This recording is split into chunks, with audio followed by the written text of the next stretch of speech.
Hello. Refurbishment? Welcome.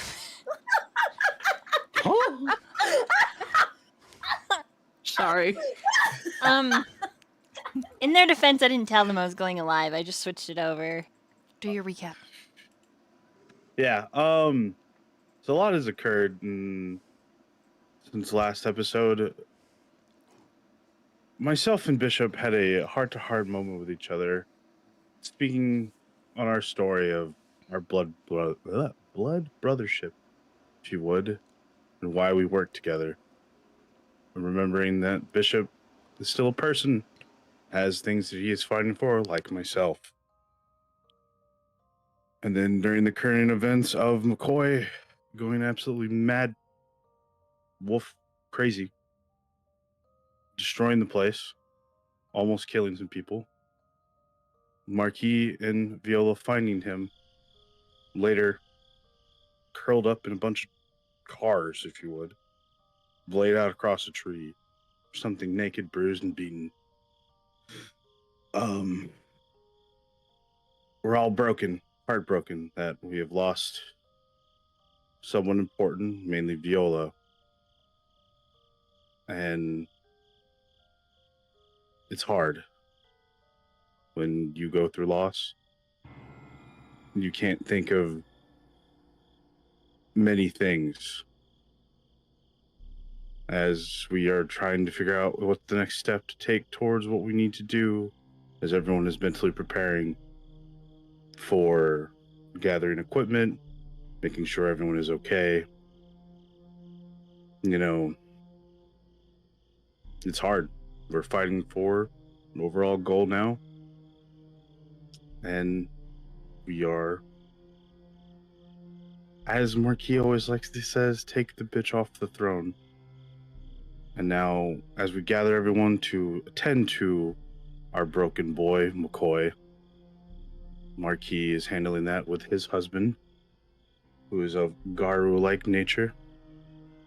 Kyler and Rook are going off an adventure to find gear for everyone based on the list that Xirus has given us.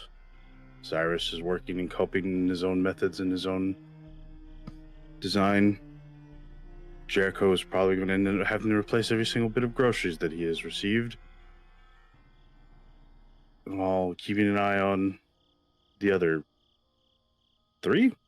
Alice, Adrian, what's the other guy's name? Adrian Annie. and Carter. Yeah, Carter. Carter, three my or four? boy.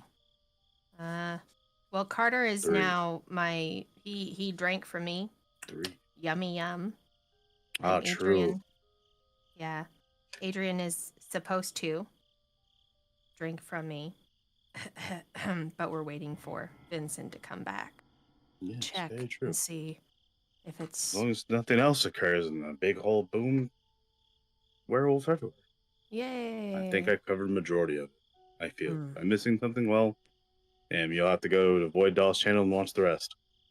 That I did not say out loud, because, yes. Okay, I'm done. Tonight,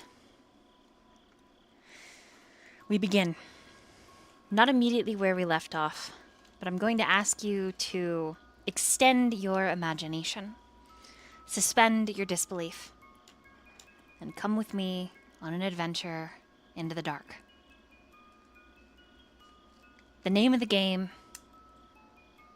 Sent by Vice Kane.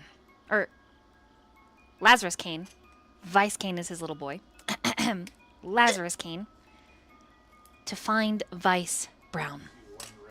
The coterie has discovered a rough location, and despite the emotional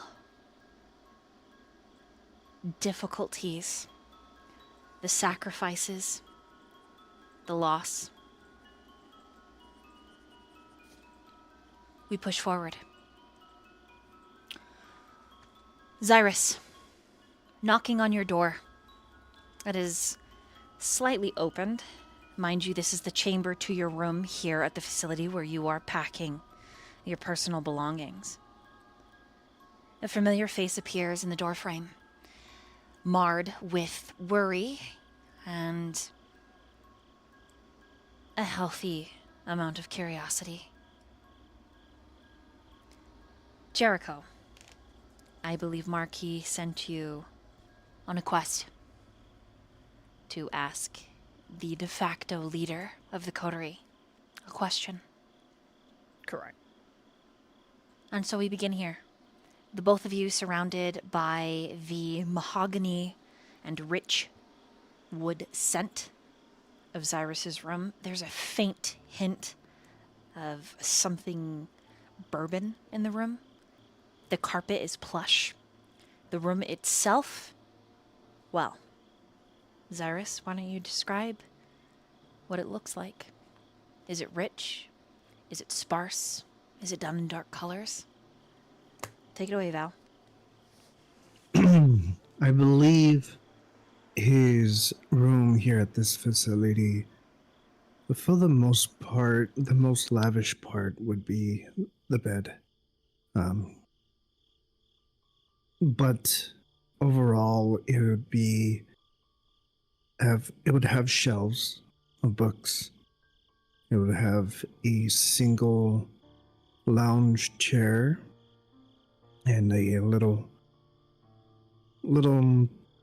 tiny bar where he has his drinks, but it's mostly it's not such a super big room here at the place. He doesn't actually spend a lot of time here. If he ever uses the facilities, he's most likely going to be found in his office anyways. But as he's there standing, packing some things from a drawer, he hears the door open. Yes, come in. Yeah, hi. Doctor. I have a question from, God, what is he going by? Julian? One of our new guys. So I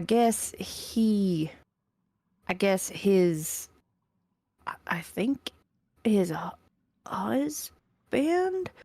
Anyway, close, important person is experienced with Garu, and so he wanted to get permission for him to come on down to the facility and maybe help out McCoy with his recent newfound abilities. I didn't feel comfortable giving permission myself, so I wanted to come talk to you about it.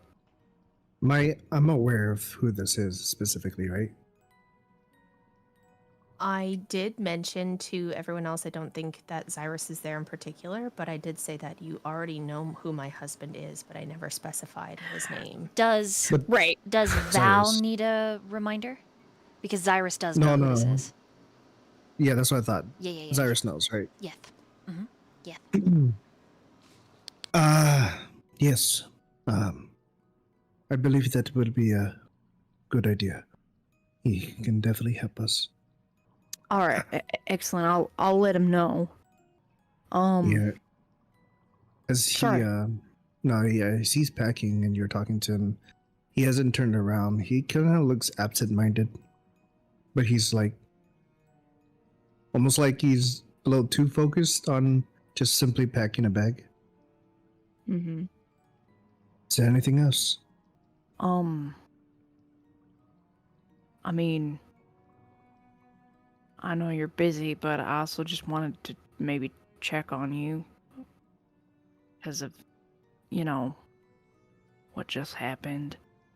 You all right? He takes a couple extra pauses. I mean, you're not, but I don't know how else to phrase it. It will be fine. Thank you, Jericho. Of course. But, no, we have a job to do. Elizabeth will not wait for us. Right.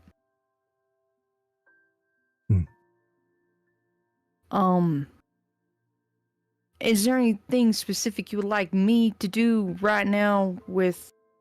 What are we... I noticed you're packing a bag. Where are we going? I'm a little lost.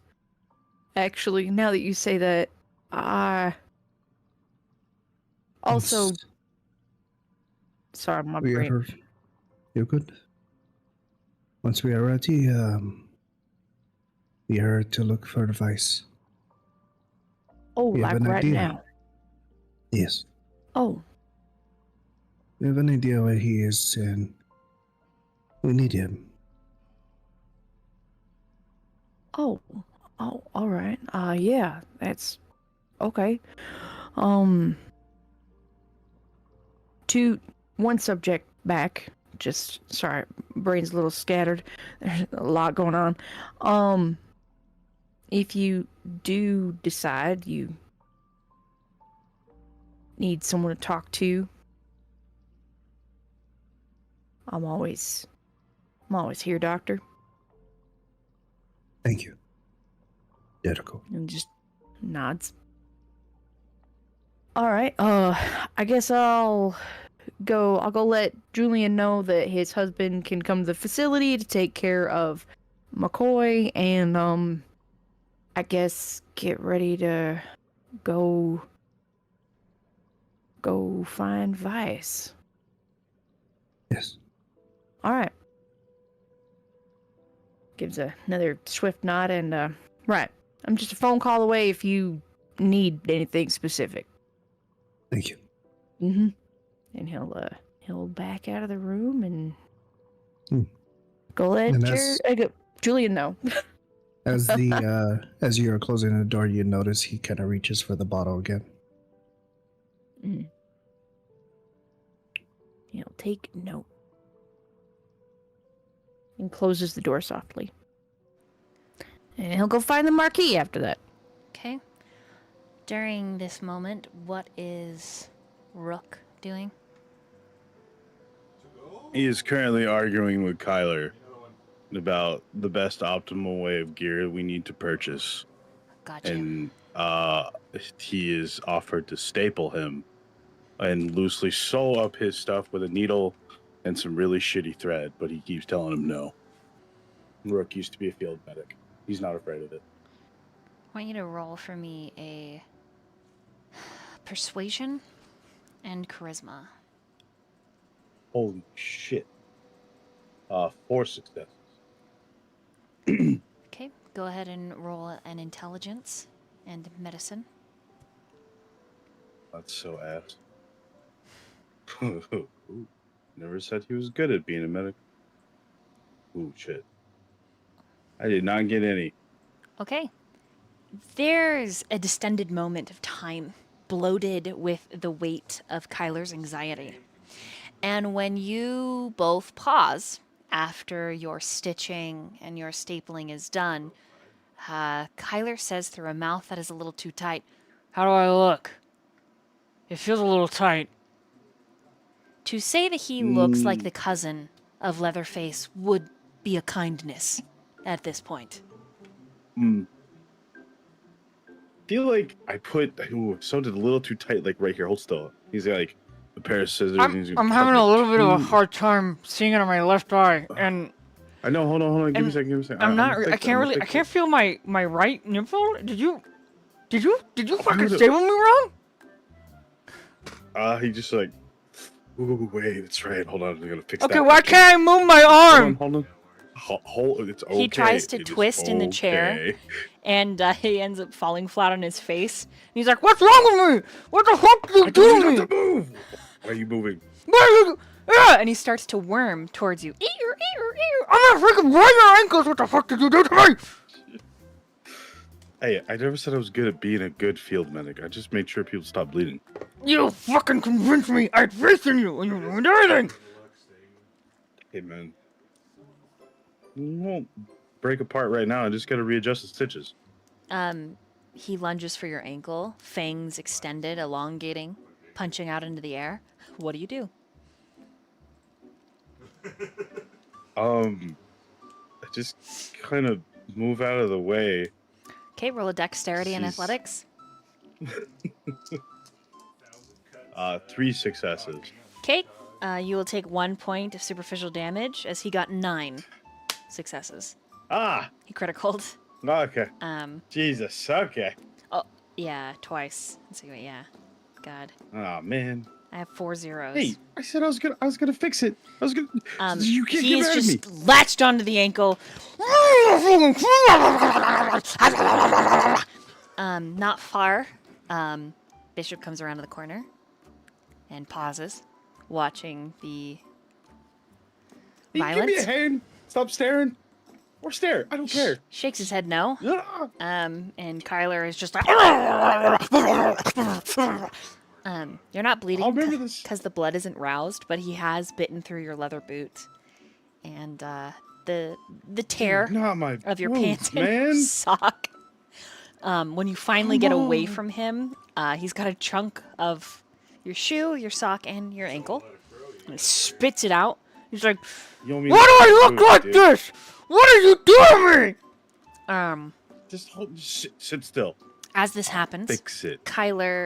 Bishop flashes his phone at you, and there's a message, an email, and all of the supplies that you would need to order for this kind of spec op are on their way to be delivered in the next 20 minutes. Did you take my list? He just nods at you. Thanks. And then he Thanks. leaves you with Kyler, who is half in torpor due to your very professional stitching, stapling, and apparently Yeah. staking. And he's coming at you again. So Okay, well, I would as he likes running at me, I slide out the door. It's like, I'll remember this at next Christmas, you fuck. Yelling at Bishop down the hallway, and then goes to deal with Kyler. Bishop flips you off over his shoulder as he's moving down the din of the hallway, and Kyler's just squirming at you. So, would you like to dodge? Yeah, Okay. I'll dodge It's again. dexterity and athletics. Man. 3 successes again. You beat him this time. Ah. And he smashes into the stainless steel wall, catches a glimpse of what he looks like, makes this whining sound, and it's like, you made me uglier than I already am.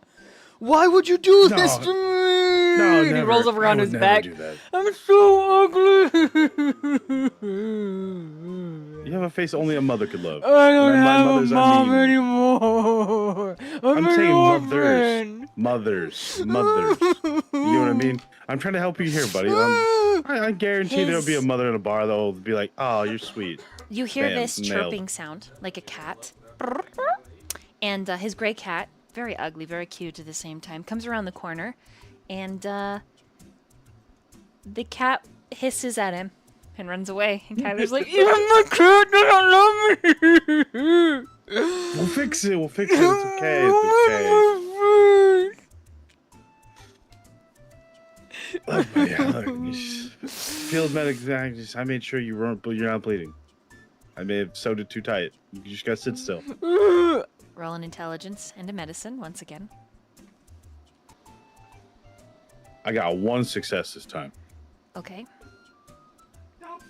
With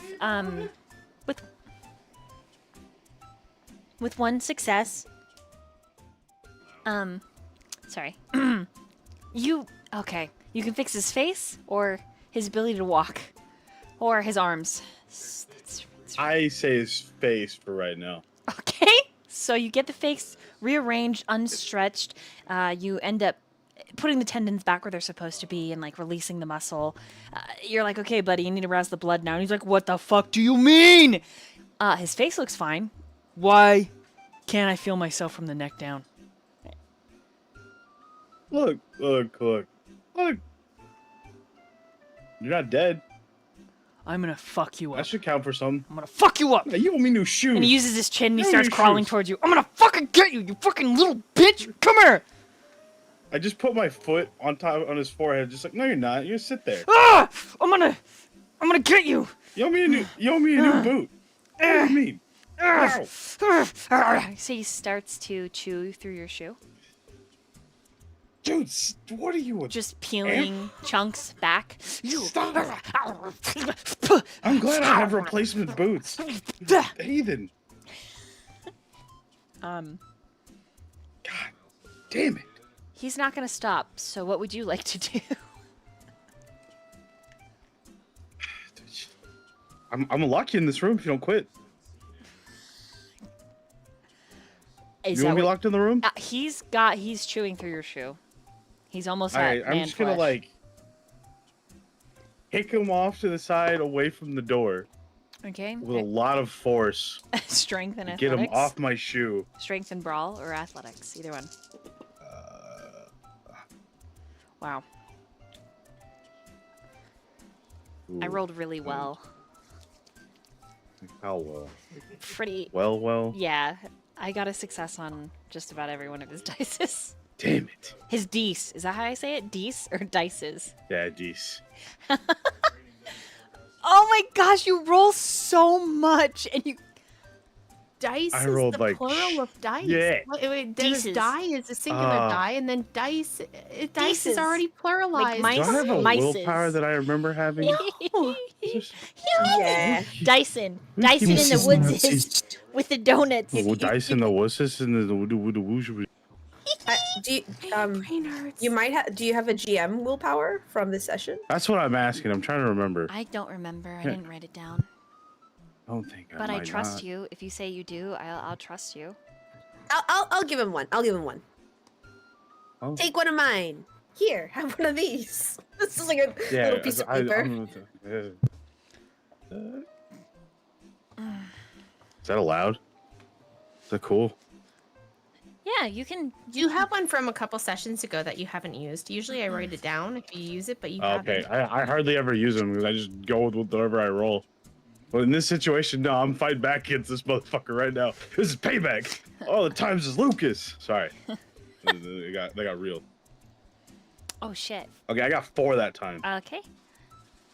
Okay, so he also got 4. So he is going to completely remove your boot and sock, leaving your toes bare, and he does chew up your foot quite a bit before you kick him across the room. And he's like, I'm gonna fucking get you, Rook!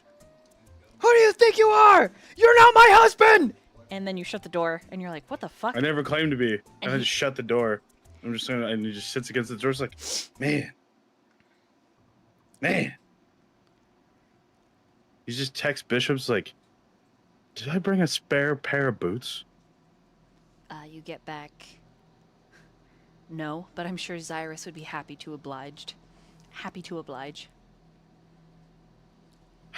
Fuck.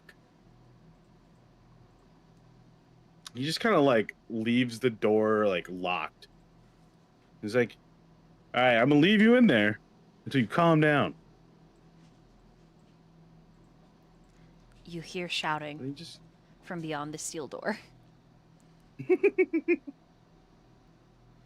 don't know, see if I can find someone to let me borrow a pair of shoes. Kind of can't work like this. So you head to Xirus's? Sure. Okie dokie. Xirus, you are interrupted for a second time by a less familiar face, but one known nonetheless. Xirus is in his lounge chair with his drink. And he, I'm assuming you knock on the door. Yeah, he'll just like quietly just like knock and just kind of wait to be asked to be come in kind of thing. You know what I mean? Yeah. Come in. Rook just kind of walks and is like, hey, I don't mean to interrupt your. Ah, I see. He just like sniffs the air. He's like, he knows alcohol when he smells it, kind of thing. And it's just like, I don't mean to interrupt your moment, but supplies have been secured. They'll be here very soon.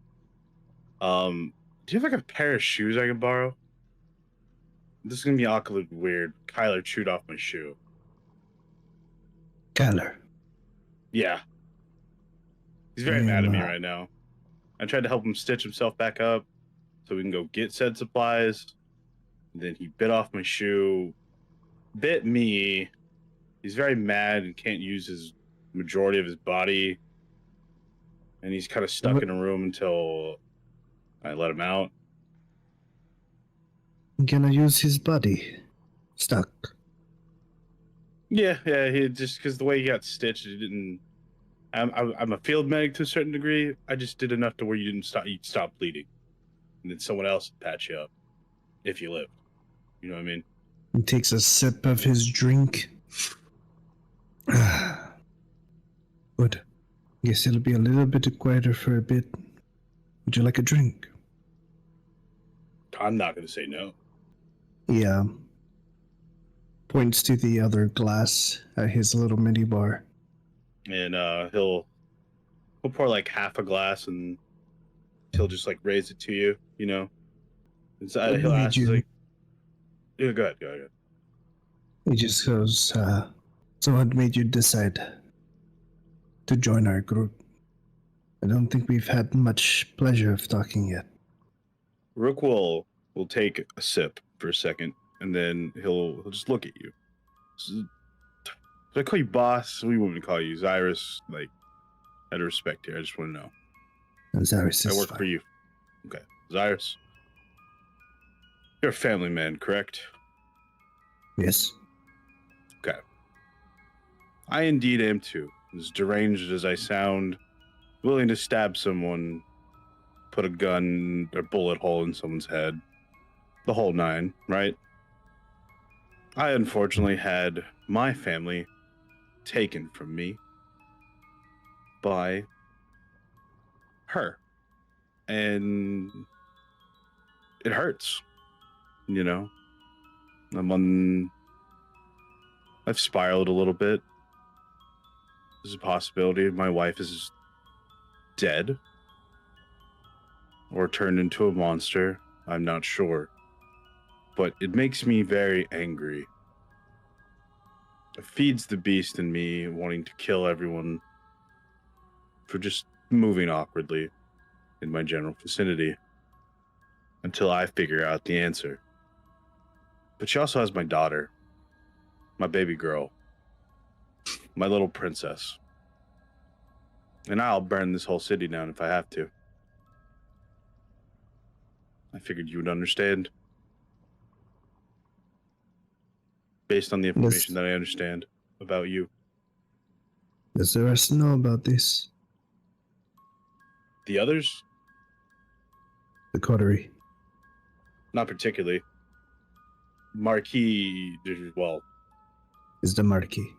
yeah, he knows, in a sense. I've known him for a very long time.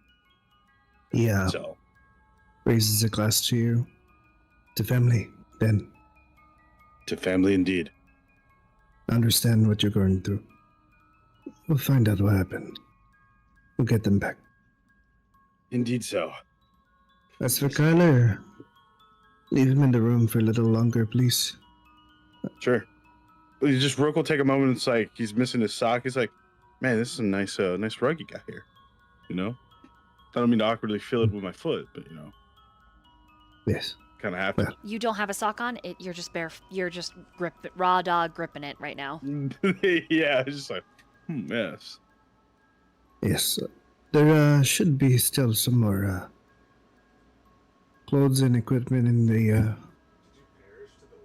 equipment I mean, if room. you I got know. flip-flops, that's fine. I don't care. No, you should still have boots. Cool. When that was part of our coterie, had some equipment before. You should be able to See. use his. All right, I will fancy my way that way. And he'll finish his drink and just give you a nice little nod, and he'll leave you to your space, if you would. He just nods back. As Rook, in his uneven step, since he's missing a shoe, leaves your room, you are struck again by a deep and unrelenting emotion. You remember Xirus, Lazarus Kane, his hair hacked, the jar that he gave you in that duffel bag. Things for his demise. Things, addresses, persons of interest, places. Things to help you dismantle, hopefully, all that Elizabeth has built in this city. All that has turned her into the queen of blood and malice. But this feeling goes deeper. Thinking of Lazarus Kane is only the first thought. Your second is your daughter, followed very closely by the thought of your grandfather. You wonder if you should call her. But you dismiss the thought quickly enough. And as you are distracted, your awareness is only illuminated to the here and now as your phone buzzes on your bureau. Bzz, bzz, bzz, bzz, bzz, bzz. I check it. What is, I believe her name, hold on. I just need to know what she is in your phone. The young woman that you took to bed and to feed from.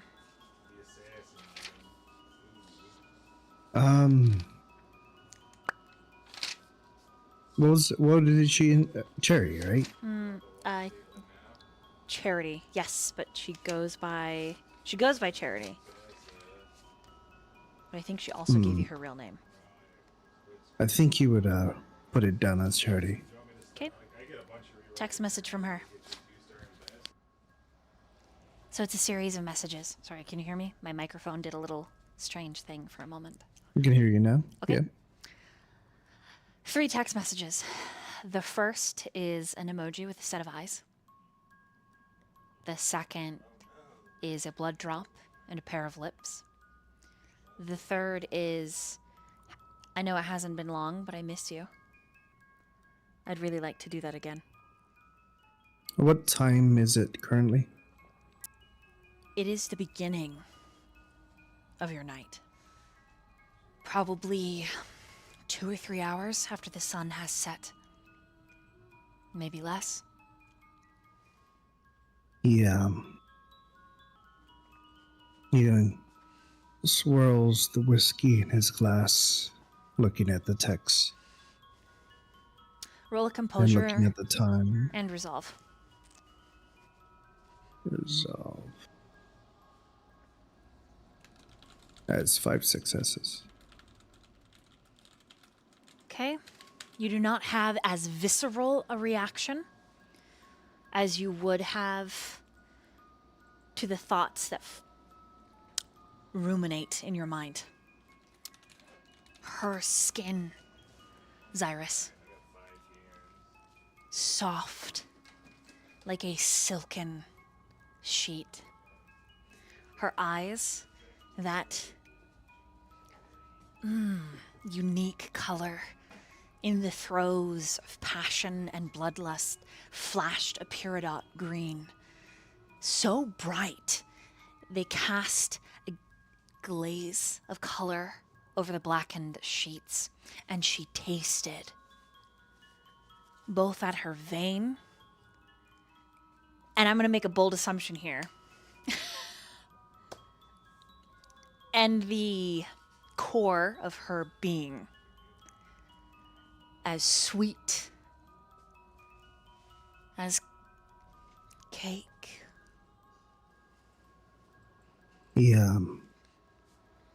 He swirls the glass and looks at it, and it says,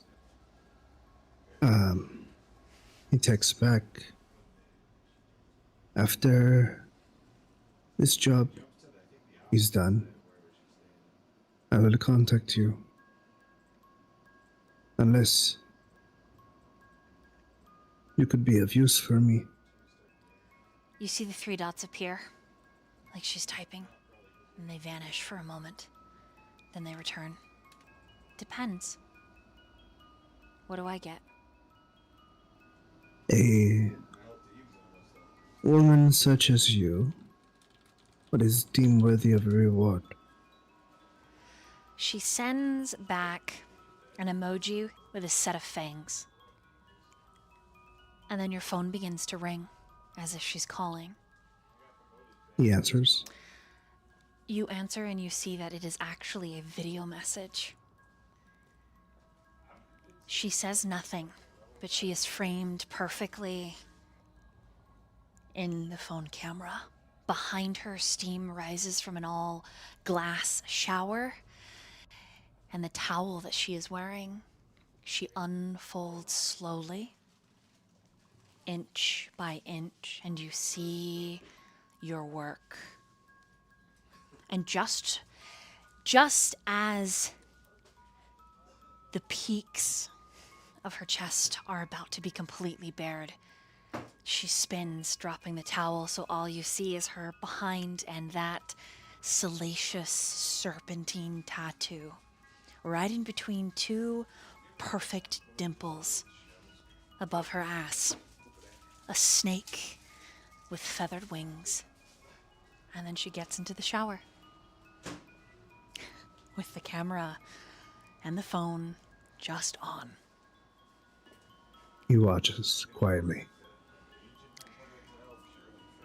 I need you to roll another composure and resolve. It's 2 successes. Okay? Your fangs descend down into your mouth and your blood rouses on its own. Please make a rouse check for me. My stuff is lagging for some reason. 1 second. It's okay?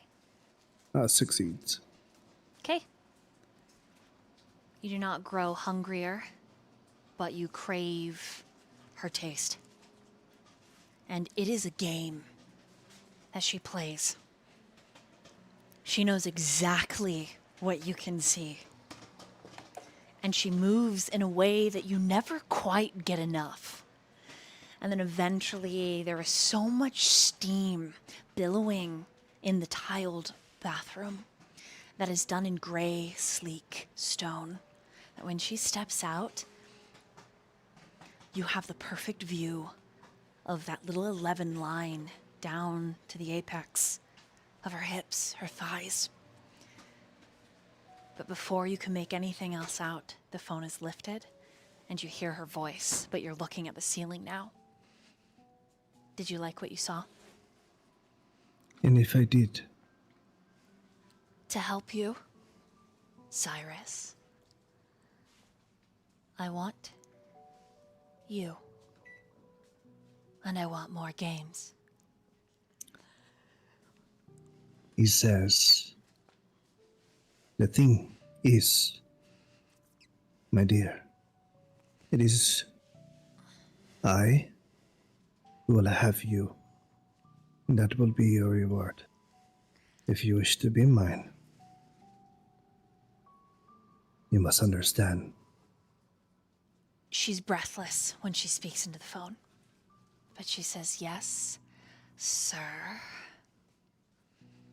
Very well.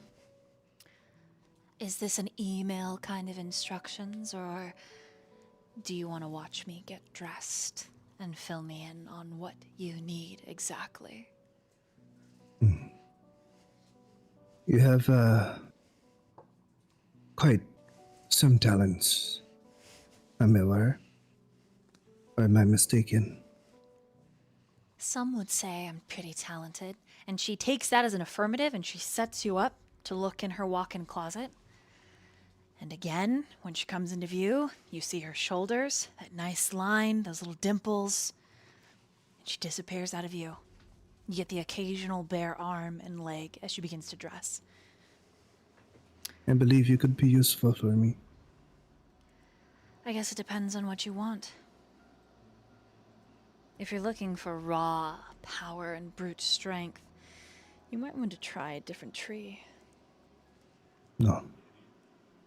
I wouldn't ask that of you.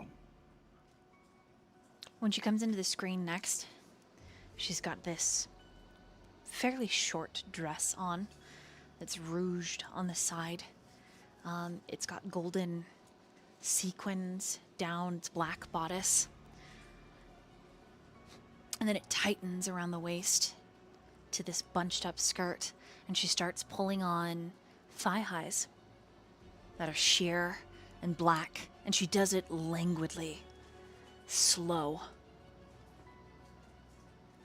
You notice that her nails tonight are sharpened and they're painted very deep red.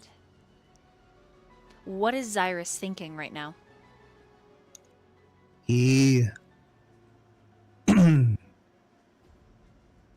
he has a mix of the task at hand, of wanting to drown out his pains.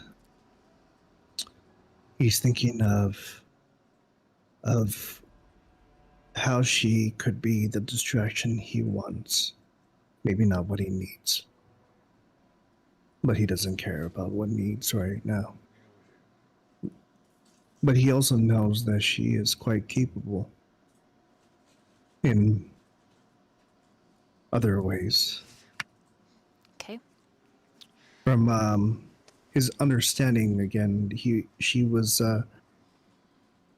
showcased, what was it, more very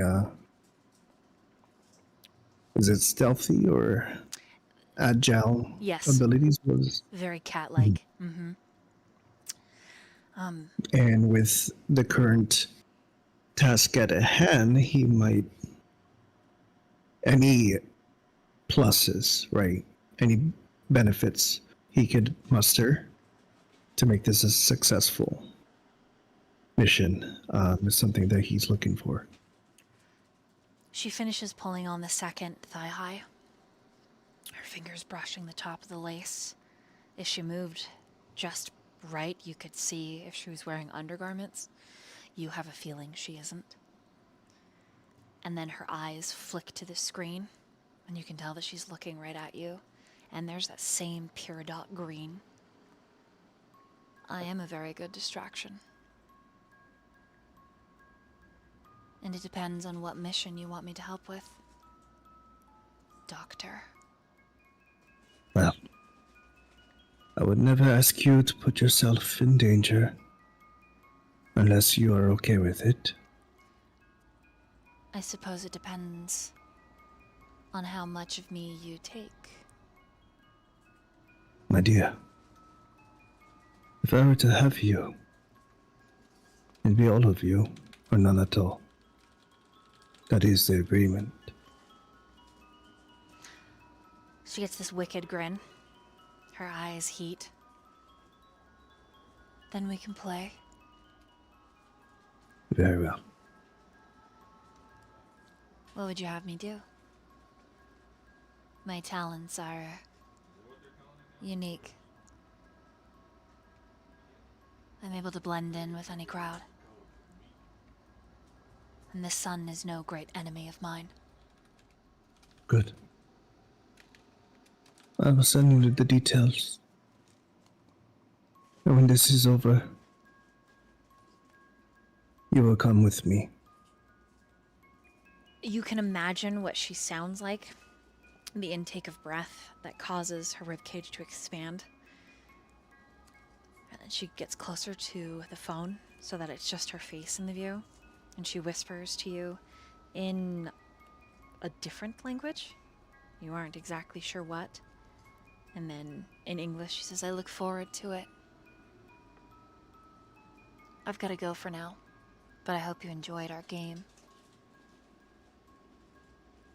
And she hangs It is up. just beginning. He hangs up too. Okay. Minutes later, you get a pretty saucy photo of her. And the caption says, don't miss me too much. He looks at it and he tilts his head. Joking. And he just finishes his drink. Okay. And we move across the way to really quickly, Jericho's player has to dip. Yeah, he just whatever Jericho would approach Julian as such as the name right now. I got permission for your husband. You can bring him on the property.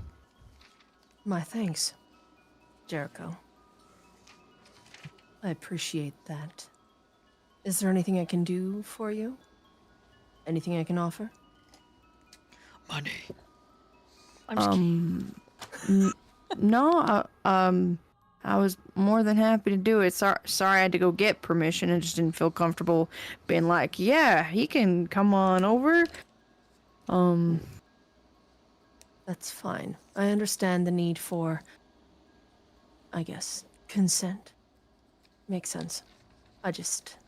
Yeah. I'm just glad he saw it in such a way that allows me to help this young boy. Right. Yeah, I mean, that's definitely our goal, so I think it was totally reasonable. I just didn't want to step on any toes. So, I'm glad that that all worked out. Was there anything else that you needed from me? As long as there's something to eat. I don't mean what I eat. I mean for McCoy when he wakes up and for possibly my husband when he arrives. Yeah, I was gonna work on I guess some of us, I don't know the whole plan, but I guess some of us are going to go do a thing. So I was gonna work out a order so that we do have stuff for all of our living people, and now our living people with a significant appetite. So I will definitely don't make sure mind to transferring you funds if necessary, and I do have a list of preferred. his favorites. Yes, I can easily text those to you. Excellent, that'd be great. I'll add them to the list, and I guess sure, if you want to pitch in on the groceries, that's fine. Marquis pulls out his wallet from his back pocket. It's just pulls out a wad of bills. And they're not ones. They're beautiful, they're bills. Big American bills. Guys, clearly I know nothing about American money. Wow. Yeah, big American bills. Those bills that are You know those, Proud of you. those bills are They're definitely $2 bills. those Yeah, I was bills like, wait, that is are that a thick thing? and We used to girthy. Yeah, they are a thing, but they're super uncommon. Okay, I was gonna say he's got a packet full of loonies. No, just so not. Yeah, he gives you a stack of bills, probably around $400, All right. and he's This like, should This should help. cover possibly half of what he eats. If you do need more, please do. I just was not carrying that much cash this evening.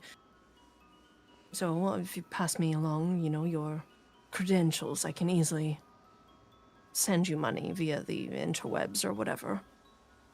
Right, I'll send you my Venmo link. Your Venmo. I think I know what You that don't- is. You think so? All right. If you don't, I'll teach you. All right, cool. I'll get that order in, and we'll get some food here for our living folk. I do appreciate that. Thank you so very much. And he just taps you on the shoulder. You are good people. Thanks. It comes from growing up with another good people. Well, growing up, but you know what I mean. Guess it comes from haunting a good people. Anyway, Is that some kind of joke? no, I spent the first 22 years of my life haunting my sister. I don't. Okay. Well, here's the thing. I wouldn't call it haunting, but regardless, I would just say you were a being. Who Wasn't really merely another word I could think of for it. an entity, spirit, part of I mean, their soul. she didn't know I was Real. her sibling. Right, she just thought I was an imaginary friend, which was fine. I was fine with that. Point being is she is really good people and is who I'm trying to find and save. So it comes with the territory. Thank you for noticing. My pleasure. Now, if you wouldn't mind, his favorite spot is a place called Den Doodles. It's some kind of, I think that's what it's called, rather, a hamburger joint with Oh, yeah, I know. strange- Yes. Yeah. Or was it, I think it was McPherson's. Maybe that was the name. I mean, I could get stuff from both. I'll just text you the link. All right. Sounds good. I'm gonna go check on. I don't know. I'm gonna go get ready to go. I guess as we're going after. I guess you're part of the coterie now. I'm just gonna tell you. I guess we're going after Vice because I guess he can. I guess we know where he is, and we don't usually know where he is, so we're going after him because apparently he can help us with some of the stuff we're doing. So that's what we're doing. At this moment, Jericho, your phone goes off. Biddy-doop. Oh. I pick up my phone. Okay. What is Alistair Knox's contact in your phone? It's probably just his name. Okay, it just Just like that. full name, Alistair Knox. Boop. Yep. 100%. Oh, is it like a text or It a is a call? text. Okay, I'll open the text. Okay. He types like he speaks. Hey, was wondering if you had any idea what maybe happened to my sweet cherry. You know, my little machine gun's gone missing, you know, and I'd really like to be able to rely on you to get it back. I will text him. We are still in the process of pinpointing her location, but do not worry, Mr. Knox. We are still on the case. We'll get your precious cherry back as soon as possible. Okay, you there's like an angel emoji, cry face emoji, and then like a gif, some animated character falling in the mud. And he says, there's a lot of money on the line, and I'm willing to help you with your problem. Which problem? He Question sends a square that's just a brown square, and he spells Vice like Miami Vice. Oh. A little bat told me what you were looking for. I'd like to suggest the trade. As much as the guy kind of scares me with all of his relentless sexy talk, he's not bad for the environment. Right. Okay. So are you suggesting that we do a trade in by expediting the saving of your dog? He's like, what are you doing? The phones could be tacked. Don't just type that. It's a machine gun. I told you. Oh, machine gun.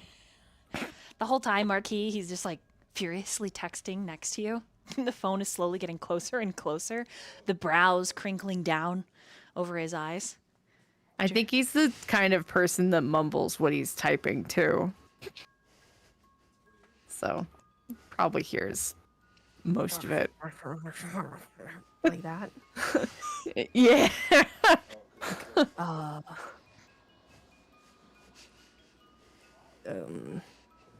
Sorry. I'm doing unexpected business. Oh, really? Yeah, do you know anything Do you know Mr. Knox? Alistair Knox? Oh, Mr. Alistair Knox. If you'd like me to detail, you can go ahead and Yeah, roll I your was gonna say, intelligence like, the only and politics. Intelligence and wait, is there a politics roll? It is going to be...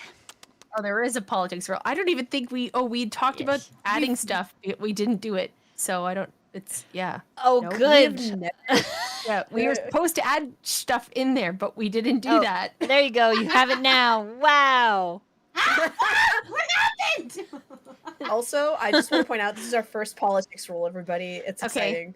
Okay, what am I rolling? Politics and intelligence. Okay. That is 4 successes. Thank you. Oh. Okay, ready? The music's going to tell you everything you need to know. You ready? Got it. Fucking Alistair Knox. Originally in Alistair Knox's life, there was not a lot known about him. He was an enigma that walked the streets, a mafioso that possibly knew Al Capone or was one of Al Capone's childers, or perhaps a childer of Capone. Syphilis did not get Capone. No. Kindredom did, and he has spread his seed far and wide. According to history, Alistair Knox comes from a small Illinois town, later making his way to Chicago, attempting to hit it big. Failing in his home state, he decided to travel to Hollywood, where he attempted several interesting forays into the acting sphere of Hollywood. He was unsuccessful. For all of his beauty, for all of his looks, the only accent he's ever been able to do is the accent of some character that he's made up from a game called Alive by Daylight. And the accent that he's only ever been able to act in goes a little bit like this. I'm a wilderness subscriber, and I'm cosplaying Gamma from Bound by Night. He was fired. What is happening? He traveled to New York, and then to Boston, and then to Maine, disappeared to Costa Rica for a little while. There's even questions of him ending up in Egypt, and then eventually Kazakhstan. But we digress, Marquis. Alistair fucking Knox. A morally ambiguous, according to rumor, kindred. But it has since been discovered that he has one glaring, incredible weakness for all of his capabilities of murder and bloodlust and World of Darkness politics. His weakness is a breed of dog. The most vicious breed on the planet, mind you. With an 88% above all other dogs of bite. Damages,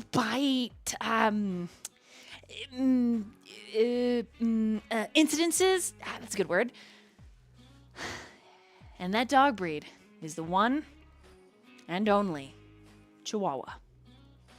Ugh. From there, it doesn't end. Shih Tzus, Pomeranian, teacup poodles. These small canines seem to be this kindred's obsession. He personally funds several rescues and seems to have an unhealthy connection to a bloodline of dog breeder and rescuers. Now, when we say dog breeders, this is not the kind of puppy mill dog breeder. We are talking a PETA-sanctioned, hollowed ground dog breeder. The current owner of this dog breeding business, Blue Paw Dogs, is a woman named Penelope Nile. And she is a 60-year-old widow that has 4 children and 12 grandchildren. Alistair sends her a biannual check, and, well, the family is well-to-do. However, their dog businesses seem to struggle when they take dogs heavier than 25 pounds. And so they've started a brother company. But this one company, Blue Paw Dogs, strictly small, with large hearts, and at least an 80% attack chance. Alistair Knox, ladies and gentlemen. Mafioso, dog dad. Right. So he recently approached us about his lovely cherry chihuahua has gone missing or was taken, and Oh, I am well aware of his rat. That is not a dog. right. You So- see, real dogs are big and handsome. And that is not handsome. And his dog, Cherry, yes, gone missing. Not missing, but taken, perhaps. Probably. Stolen. Easy enough to get under his skin when that dog is away. Right. So he approached us about finding and saving his dog. Apparently he wants to do a trade to expedite said saving because apparently he might have more information about Mr. Brown. And Which I so- find rude because we talked to him the other day and he didn't fess up any information, so. But why would anyone give any information for free when clearly there is something they need, and so they... Because it wasn't free. We were making the deal about the damn dog. And he offered you something else, though, did he not? I He's don't just think trying I'm to get his actually worth. even the one that talked to him, but I'm the one he texts, so here we are. Well, good luck with that, and I hope that you find whoever has taken his dog, and then you hold all the cards, Jericho. I'm terrible at card games. Don't worry, one of these nights I'll teach you. All right. Well, thank you. I apologize for the word vomit of what I was just dealing with. And I will see you around this evening, I'm sure. He gives you a little salute. Very cocky, two-fingered. Adios. Bonsoir, Jericho. I'm gonna assume that means farewell of some kind. Bonsoir, good evening, good night. I just speak English and bad English. And you like finger guns? At that moment, right. your Jericho, your phone begins to go off. A phone call this time. Oh. Who's calling me? Alistair Knox. Answer it as I'm like walking away. Yes, Mr. Knox. Jericho. Yes. Wrong accent. I took your accent. Now I'm a mafioso from Texas. No, gosh, we're gonna try the accent. Cut this in post. Hey, buddy, I was wondering if you had any leads on the machine gun deal. You know, I happened to look into a couple of things, and your boyfriend gave me your phone number, so. Oh. I mean, he works in one of my clubs, so it wasn't that hard. But I have a lead for you on your brown square problem. Just so you know, Nat, I'm just all of everything that would have happened to you in the game. I'm doing right now, so you can skedaddle. Okay. No worries. It's all right. Thanks. Let me check with my guy and see if I got a lead. Yeah, Xirus or Kidal. I get it. I get it. You see, I actually got the information from Kidal. You see, he and I are friends. We go kind of way back, sort of. Anyways, I like. So glad he can't see me. I like flinch when he talks about Kadal. I couldn't get a hold of Big Bad and Daddy, so I called you. Look, I have an idea. I have some guys I could spare so that you don't have to go looking for squares that are brown and lost. You feel me? I got guys that are good at finding lost brown squares. So these guys that are good at finding lost brown squares, they're not good at finding lost machine guns? Unfortunately, I can't. It's not their specialty.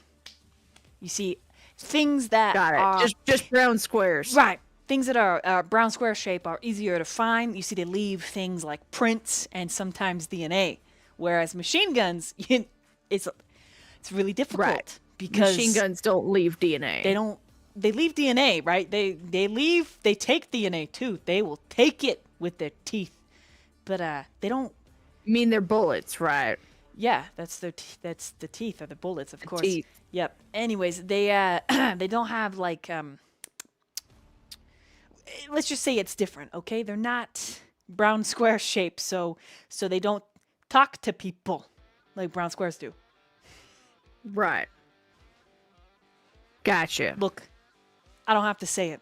You and I both know what kind of boat I'm in, and we know that Schitt's Creek is not fun without a paddle. Correct. I'm gonna owe you if you do this for me. I'll owe you all. Right? I'm not gonna owe Brown Square. Let me make that perfectly clear right now. Right. You're not owing Brown Square, you're owing us. Nothing. Exactly. And the merit of the deal, I would not give this right, R-I-T-E, okay? This favor, I wouldn't give it to Brown Square. Okay? And I wouldn't want it to be given to Brown Square. But I want to help you find Brown Square because I can't have my people knowing that my machine gun is my baby. Okay? Right. Let me just put it frankly. You know the Hilton lady, the twin? The blonde one that's hot? That girl? She bought a manor. Right. A $3 million manor. That is nothing compared to what I spent on my machine gun. Wow. My machine gun That's has a a private lot. helicopter service. Okay? For a machine gun, Mr. Knox. What can I say? I'm obsessed. And you will be too when you see it. All right. Sounds good. I'll give you an update as soon as I have one. I need it in the hour. I'm gonna go talk to my guy. Look, let me put it this way. If you don't help me, I might have to ask some other people to help me, and it might get back to Miss Blood Queen on the throne, and then I might end up owing her a favor, and then it puts this whole politic thing in a big problem, because if she wants me to find Brown Square, well, we know what's gonna happen, and I'm not meaning to threaten you, Jericho. Mr. Knox, I don't appreciate you threatening me I'm when just we've already putting it agreed. out there that desperation make people like me and you do crazy things. I really want your help. Please don't make me make a bad choice. And he hangs up. And you're like, fucking kindred. Yeah, 100%. He's like, fucking goddamn. Well, he would have been headed out. Now he would be trying to find. He'd be trying to find Kyler after that. Probably while he was on the phone. But, yeah. Hello? Can Hello? you hear Sorry, me? where you go? DM? Yes? While he was on the phone, he would be going to find Kyler. Oh, no.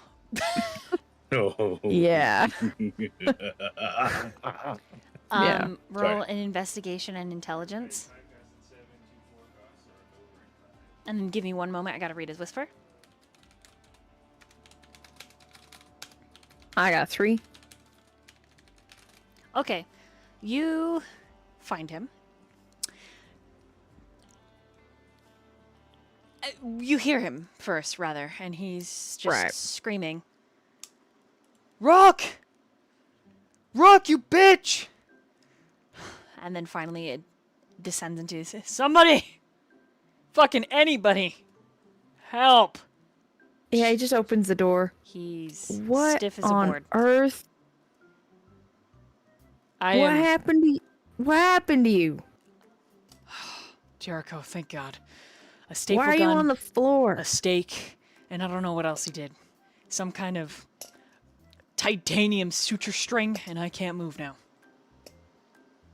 Help me. Fuck. All right. I'm actually Jericho's actually just gonna pick him up. Bride style, because it's just he's not gonna throw him over his back like a shoulder, like a sack of potatoes. He's very limp, and And- a lot of his skin is sagging, and it kind of hits you in the face, and it feels like a little soft buffeting feeling. It's pretty odd. Right. Whatever. It's fine. He's gonna carry him, and he's gonna fill him in on the conversation he just had Oh, fuck. with Mr. Knox. Right, so that's the situation. He went to lead within the hour. He was making some dumb threats about possibly going to someone else, tied to Elizabeth. I mean, he's a fucking kindred. Maybe we should right, tell he's- Xirus. Right, let's get you functional first. Oh, God, everything is broken. Jericho. So part of what he would have carried him like to his workspace where he like brews all his shit and whatnot. He's got like all kinds of tools and stuff. He would have undid whatever the hell Rook did, Okay, roll in intelligence and medicine. and then would have done his Hey, own I would like to thing. say, as Rook, I did a great job. I don't know what you're talking about. Intelligence and medicine. Hell yeah, that's a crit for 4. Okay. It's a chunk of time. Right. But you manage to get everything working. It takes a minute. At one point, his leg like shoots out and like kicks you really hard. And he's like, "Sorry, involuntary. I didn't mean to." It's fine. But then, when he finally hops down off of the workbench and he like tests out his joints and his limbs, he's like, "Oh my God!" And then he embraces you. You are a lifesaver. Thank you so much. You're welcome. I gotta get that guy back. Please don't be petty about it. It just makes for bigger problems. We got other things we gotta deal with than you getting back after Rook for whatever he fucking did to you. He puts a hand on your shoulder. Maybe you should just stick to people that normally put you together. Jericho. Tyler. He may have won this battle, but he started a goddamn war. Did he? And he cups your cheek, rubs your thumb on your cheek. Yeah. And then he's gonna leave. Hold the door open for you and be like, "So, we go to Xirus?" Yeah. Let's go to Xirus. On your way, quick question for you. Do you like that Marquis guy? What? That Julian guy. That Like him in what way? that Julio guy, that whatever his name is, Like Angelo. like him. We've known him for 2 nights approximately. I like his personality. I'm glad that he's on the team like him, or think he's handsome like him. What do you mean? I mean, like, whoa, now I'm questioning. All of it, I guess. I was just wondering about like him on the team. Like, he seems like he knows a lot, but now you like him? Like, he leans in? You think he's hot? Kyler, everyone that works in our facility is attractive. But I'm not interested in Mr. Julian that way. But I do think he's going to make an excellent member of the team. I'm not into him that way either. I just Squints at him a little bit. Are you sure? Yeah. You seem concerned. No, I'm not. Okay. No. He seems really good at digging up dirt, and what if he digs up dirt on us, you know? Like, should we... What dirt is there to dig up on me? He makes a face. Well, okay, well, You're also really good at digging up dirt on people. I mean, you make Remember? meth, so there's that. I don't make meth. God. Don't lie to me. I don't. You have a meth That's cooker not in your what I- lab. Don't lie to me. I've That's seen what you not- do. it's a- And then you take blood and you take a bunch of other shit and you're like, Boiling bevel, toiling trouble. I've never said that when I was cooking. That's the vibe, though. I'm just okay. So maybe you don't have a lot of dirt, but what if you should we? Maybe we should pick somebody else. What? For what? What are we picking? I'm so lost. This whole- Kyler, what? This whole job. What if we just need this whole job? No. What if- No, he's great. Is he? He knows. He seems it. to know a lot of yes, shit. Yes, he gets really close to you, grabs your shoulder. That's it. He kind of shakes you a little bit. He knows. And Kyler's one eye twitches a little. He knows everything. Well, I don't know about everything, but he seems to know a lot. I don't like it. You Roll- also know a lot, Kyler. Roll intelligence and insight. Oh no, why am I rolling all these intelligence things? It's not my worst thing, but it's pretty damn close. Intelligence and Still insight. All right, talking about that's the 4. Marquis? That's 4 for me.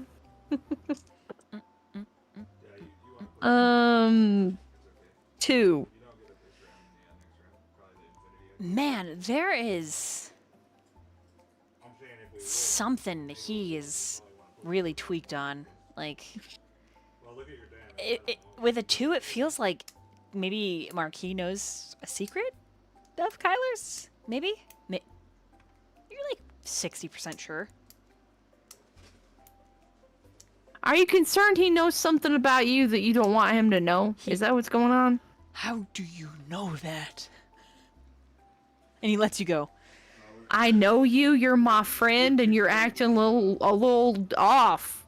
I'm not off. You're off. I'm on. I'm right on. Thank you, by the way. What are you on? I'm not on anything. What do you mean? What makes you say I'm on any? I'm not on anything, dude. Fuck off, man. All right, fine. I'm being serious. Is there something that you're not telling me that you're worried that he knows? Because we are friends. And if you're keeping important shit from me, Kyler, I'm going to be hurt. Roll a charisma and persuasion. That's right.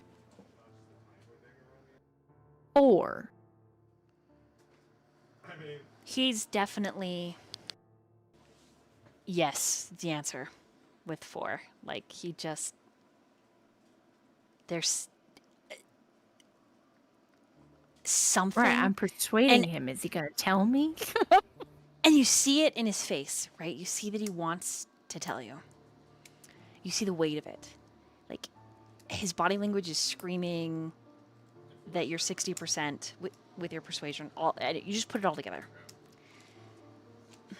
Marquis knows something that Kyler might be doing or has done that he doesn't want anyone to know. But he's desperate to unburden that. Look, Kyler, I'm your friend. And I like to think you're like my best friend other than Ash. I like to think that we can share things with each other that are heavy.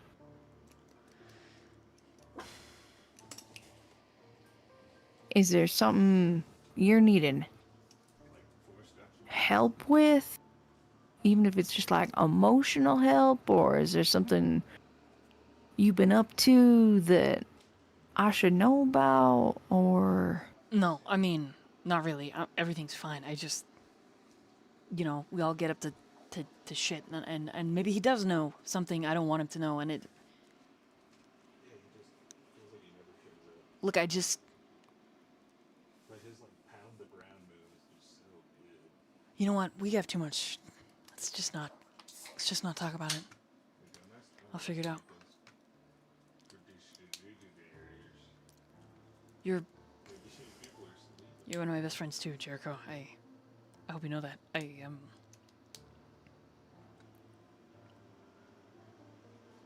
I wouldn't want to ever hurt you or do anything to compromise what we have here. I wouldn't want that. All right. Well, that's good to know. But I just want you to know we all do things we're not necessarily proud of. Happens all the time. It's part of being. It's part of existing. You know? If there's something you're struggling with or working through, if you can't tell me right now, that's fine. But if you get to a point where you feel like you can and need to talk about it, you know where I'm at. Yeah. His expression becomes remote as you bend the corner and it opens up into a large chamber filled to look like a cafeteria, though no food is ever passed through the kitchen. There are several grand decorations, and then beyond that there's a hallway, and then eventually Xirus's chambers. Kyler stops talking as you cross the cafeteria. But he isn't raw blasé anymore. Your persuasion has done away with his facade. He is absolutely stuck on something. And maybe he'll tell you when he's ready. Maybe he won't. But you have a feeling more that he will when he's ready.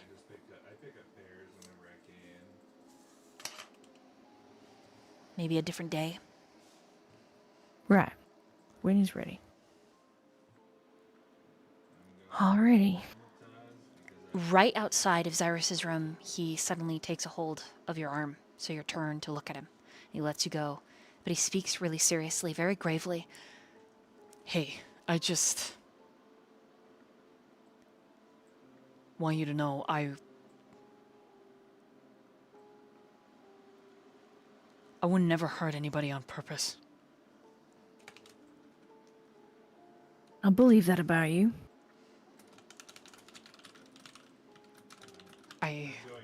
We all have this thing, and he motions at his head, and this thirst, and I just... There's a lot going on up in my house. And he taps his temple as he speaks, and you can see the tips of his fangs, and his eyes are a little wild. There's a level of unhinged feeling. There are things that the clan does that's different than how it was when I was with Lucas. That's it. And he turns away from you so you can see his profile. He rubs the back of his neck and then scrubs over his face. It's different than being a Ventru. Or a ghoul, or... It's different. That's all. Okay? I'm fine. It's just different. Yeah, it's alright. And Mark, I don't... the Julian guy freaks me out that he just... It's like the motherfucker has like a third fucking eye. He just... sees it all. You see... Definitely seems to be in the business of knowing things. I hate it. That's fair. And he just turns back to you after a moment, breath of silence, and he's back to a more casual expression, but his shoulders are still tight. His lips are pinched. He has to purposefully straighten them, and it almost forms a grimace, a thin line. He is very anxious. And then he knocks on Xirus' door. Click, click, click. And this is the third time you're interrupted, Xirus. Yes, From the come other in. side of the door. I'm so sorry. Come in. Let me come in. Right. I got a call from Mr. Knox. He has originally he simply commissioned us basically to hunt to locate and rescue his dog. Right.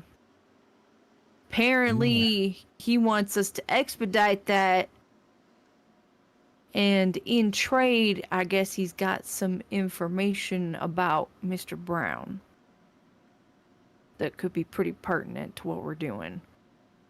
But to light a fire under our asses, he said if we don't give him an update in an hour, then he might have to go elsewhere for his dog's rescue, and it might involve people that work for the Queen Bitch herself.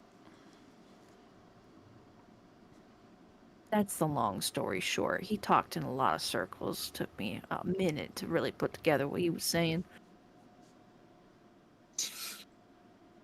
It was a little bit of a threat, and I didn't really like it, and I told him that I didn't appreciate that. Especially since we are putting you up for being the boss. 'Cause fuck her. Do you believe this information he has could be useful? I don't really like the guy, but unfortunately when it comes to information, the stuff he does tend to have does usually come through to be something pretty solid. Maybe 2 times out of 10 it's solid gold shit, but I think it's worth the chance to possibly see what he's got to say.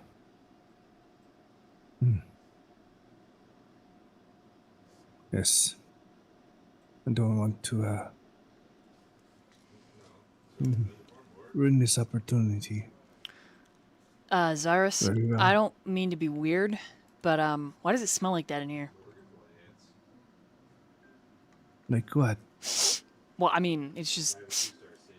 What is wrong with you? Well, I mean, nothing's wrong with me. I'm fine. I just. It smells kind of strong in here, is all. Like. Are you drunk? You alright? Oh shit! I'm okay. No, he's not. And all of a sudden it like dawns on Kyler, like everything that's Like, happened. he just remembers what happened. Fuck. And he starts to back out slowly. Kyler, what are you doing here? I came with Jericho. I was assaulted and left in a room to die. In fact, he put me in the room with the tanning beds that have yet to be destroyed and turned them on. You won't die, Kyler. UV rays. I will too get a sunburn. Anyways, I got some botched plastic surgery and a body job, but don't worry. Jericho helped me out and everything's fine. And I just... You know what? Here, when I feel feelings, I... Yeah, hold on. And he uses celerity, disappears for a moment, and then he's back. And he's got a little crocheted blanket, and he walks over to you, Xirus, and he drapes around your shoulders. And he whispers, gets real close. When I cry, I like to cuddle this blanket, and it helps me feel better. And he pats your shoulder. Kyler, I'm going to give you 5 seconds to get out of my room. Yeah, boss. Sire. Yeah. Sorry. And he starts backing up. Yeah. If you need anything, I'm on the flip side.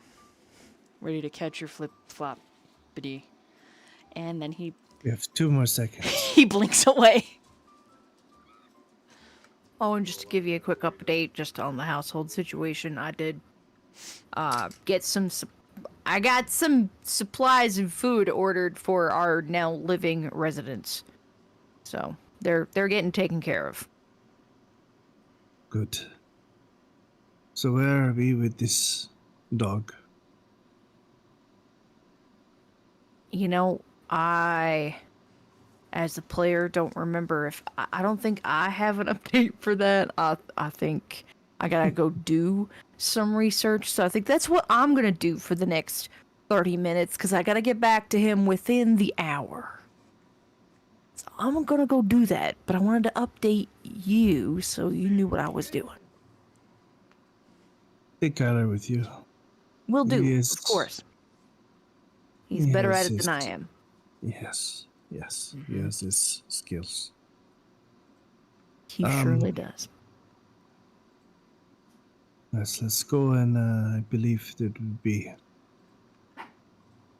a good idea. Just keep me updated. Of course, will do. All right. So sorry to bother you again, Doctor. And he'll give him a nod and leave again. Kyler, and he'll go off and do dog research things, trying to find dog. Woohoo! All right, and that's where we're gonna take our. Whoop. No, I'm just gonna say when the door closes, he does kind of pull the blanket tighter around him while he pours another glass. Love it. Oh, I love Holy that. shit. I actually love that.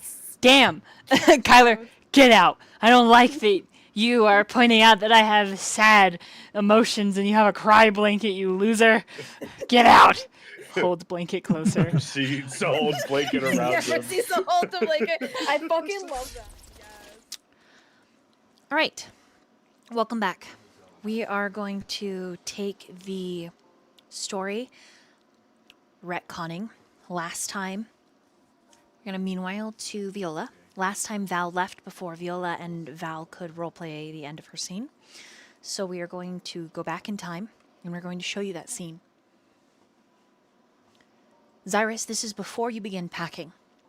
You are still in your office, standing there with the daunting truth glaring at you like a baleful, ephemeral spirit.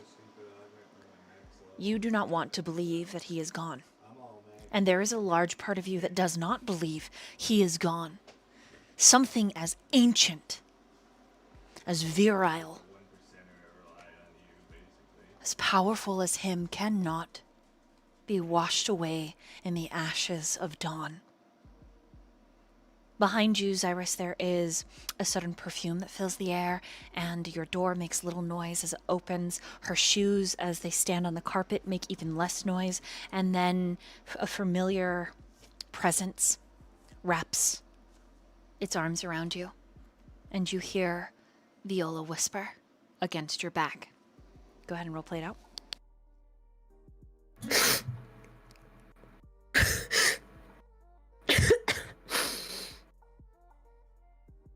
And she's just holding it together, and she's just keeping you there. And Xirus, please, just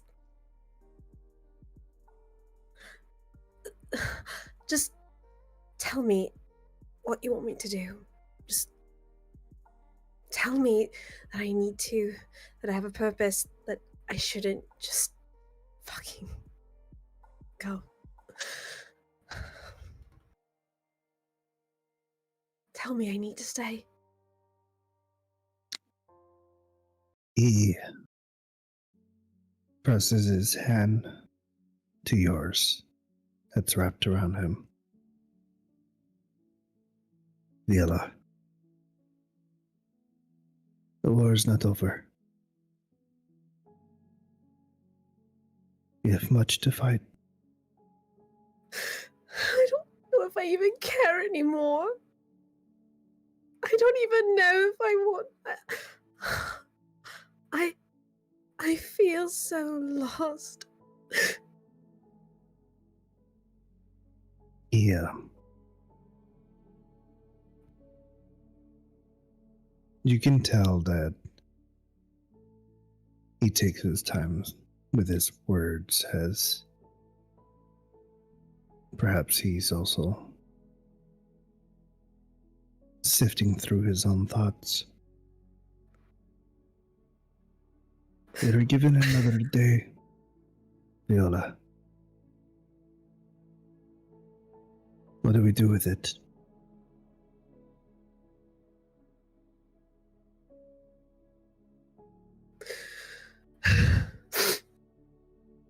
I will not waste my day. Right. What would you do?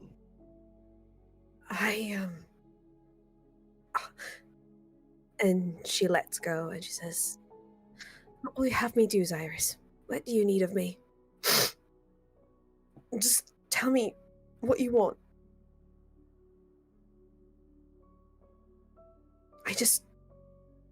I don't want it."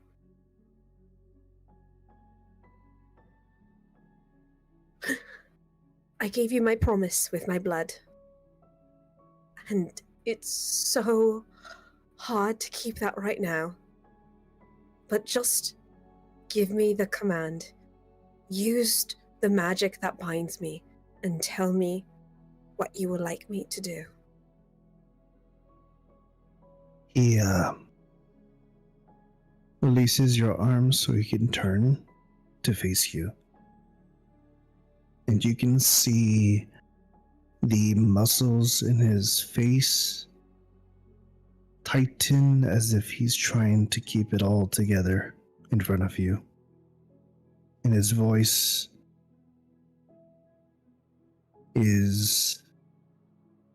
sounds like how he would sound, the cold and calculated.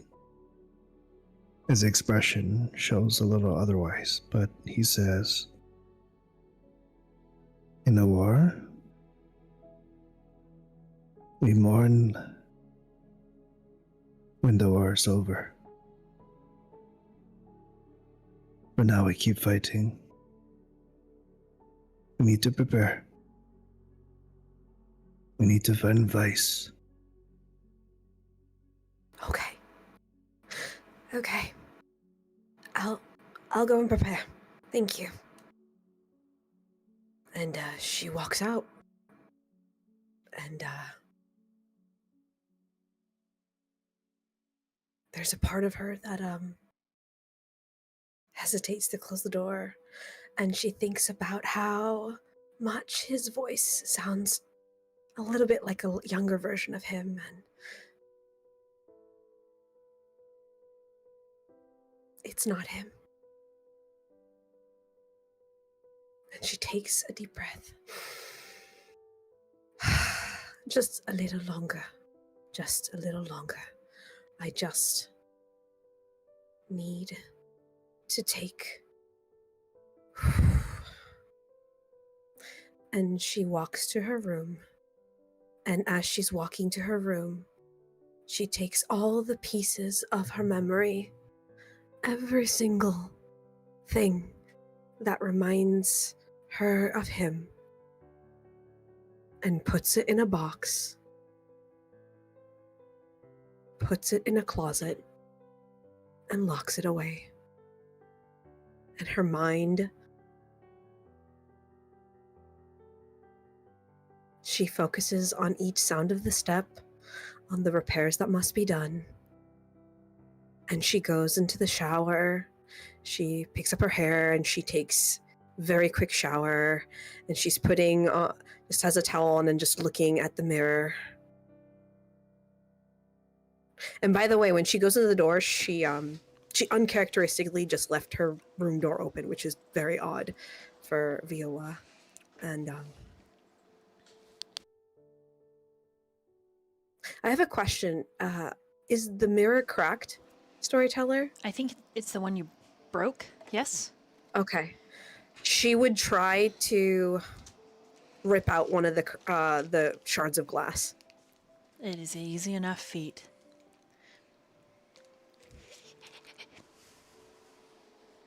And she starts.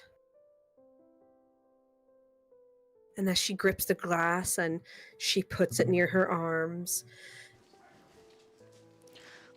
she thinks about the first time and how hard it was, the incessant messages. First, it was once a day, then it was twice, then it was almost on the hour. And they started sweet, and then they started becoming more violent, threatening, unless she would hurt herself. And she grips the glass and tighter and tighter. Fuck! And she just throws it into the sink, and she looks at her hands and all bloody, and she's like, God fucking shit. And just goes to the kitchen and looks for a first aid kit. Okay, in your towel. Yeah, in the towel. Okay. Just not. What's like, an just- awareness as you go to leave the bathroom? The glass shard shatters in the porcelain sink, tinkling like a hollow and terrible bell. Shit. Fuck. All right. All right. That is a. That is a 3 with a skull Okay. on the die. 3 with a skull, but no criticals. Okay. Yeah. As you turn around to leave, the small hairs in the back of your neck stand on end. Viola's hair is still clipped up, and there's a cool chill, like minty breath that is exhaled over her bare shoulders. And you hear the sound of glass, like it's breaking further. And the lights overhead shut off, click, click, and you're dropped into darkness. But you haven't turned around yet. What do you do? I call out. Who? I'm not in the mood for games. What do you want? It's assuming you turn around, you look at the mirror. Yes. You see a table. Fine, dark wood, lacquered to a high sheen. And in the center there is a lace doily. And upon the lace doily is a porcelain saucer in the shape of an open-bloomed daisy. And then a very delicate, gloved hand sets a teacup in the center of the blooming saucer. Click. Well now, Viola. Funny we find ourselves here. All over again, isn't it? You do not see her face. You see her chest down, sitting in a winged back chair, and behind her in the dark, Viola, a canary in a cage. And so we are at an impasse, love. It seems like your guard dog is finally gone. And all of this fun grey matter is left exposed for me. Elizabeth twists her gloved hand, and you feel your spine crack. And you are driven to your knees. Roll a composure and resolve.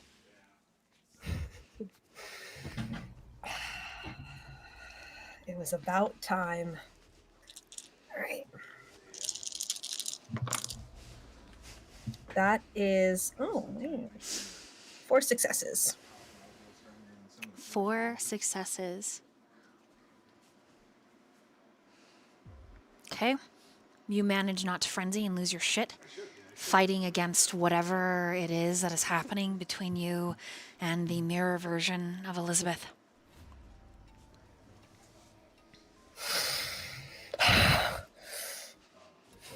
Still, you're trying to resist. How cute. How adorable. Get out of my head. I don't. You are not welcomed here. Ah, but I am, aren't I, my lovely little Judas?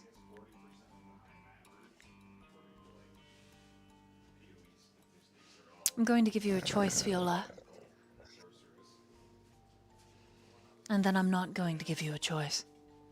And she steeples her laced, gloved fingers over the teacup that is still steaming.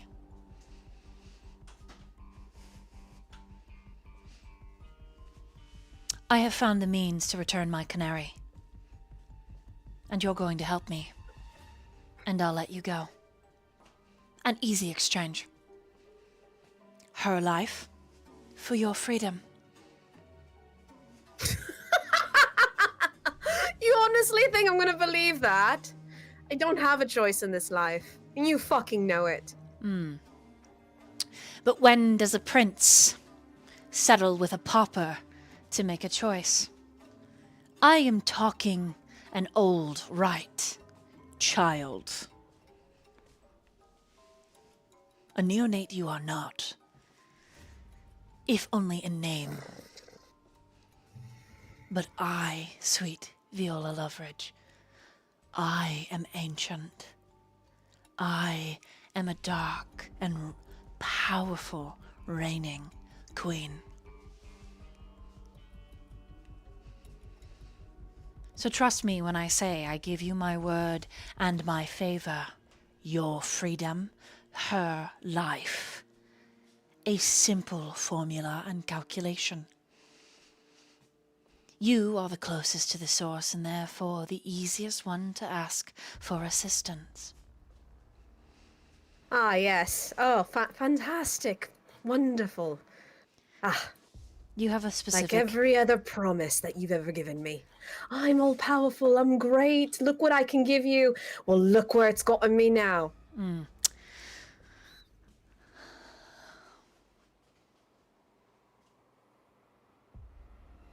So excuse me if I don't believe you, and look at where has it gotten me.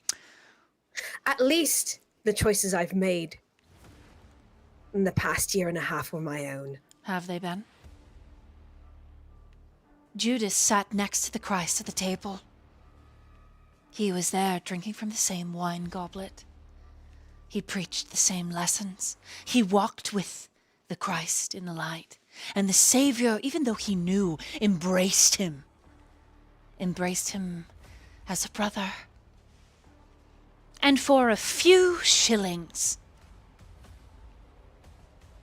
Judas betrayed that trust. And then in the end, he hung himself. So you tell me, sweet, sweet Loveridge, can you really trust your brain when you're dealing with a Ventru? No, but I can trust the people around me to finish the job if I ever stray. You think I'm not capable of ending my own life? Or that no one else is in here? You are delightful. That's why I picked you. That's the first compliment you've ever given me in the past, I don't know, 5-6 years that you've known me. This wonderful, spiteful, jealous woman. Your rage. Your rage is palpable. It is vindicated.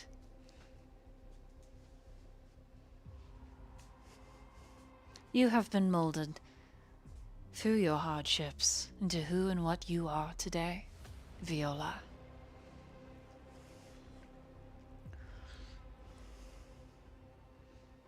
That I do not deny. I will give you Teddy.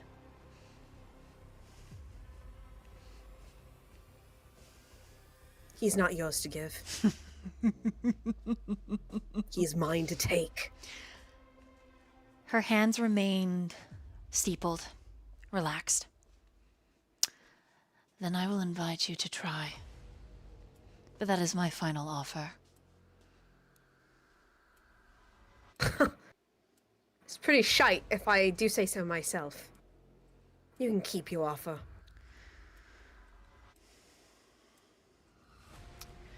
The mirror starts to crack more as she gets up from the little table. I really didn't want to have to use force. I was willing to give you a favor. A prince and a pauper.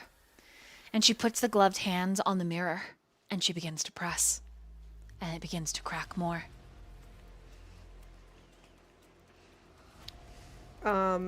Can I use Fortify the Inner Facade to, like, resist? You can certainly try. Well, at least, you know, I can at least try. That's all. So... the user gains a mystic ability to resist any attempts to sway them through mundane charms, coercion, and wiles. Some exhibit unswayable mind as da-da-da. So the user adds their dots in fortitude as an extra dice in a pool made to resist coercion, intimidation, seduction, or any other attempt to sway the user's mind. Such as dominate and presence. So I don't know what you want me to roll with that. I'm looking. Give me 1 second. You are going to roll an intelligence and resolve. Plus your extra dice, your 1 dot in fortitude. Okay, and can I arouse the blood for the it? You Or can, no? if you would like. Okay. You can certainly try. I mean, might as well. Oh shit! I am so glad I did not get that. Whew, that would have been bad. Okay. All right. How much dice do I add for the blood? Because I only add I don't add that many. Let's see. Oh yeah, okay. So his effects have dropped. So you are back down to the 1. 2. now. At your generation? Let's see. Yeah, because remember, I'm technically, yeah. Yeah, then that would be 2,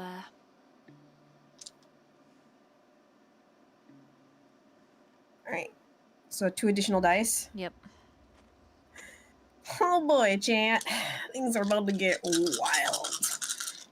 And just to let y'all know, Elizabeth is extremely powerful, so this is a very much a Hail Mary.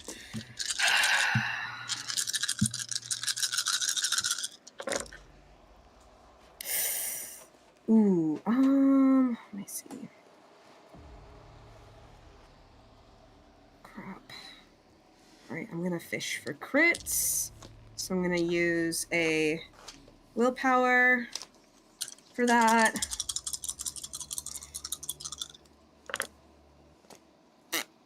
Alright, well, I just got 1. I got 1 crit. It's not like it's gonna matter, but okay. Alright. So 1, 2, 3, 4, 5, 6. So that's a 10. That's it. That's all I got. It's as good as it's gonna get.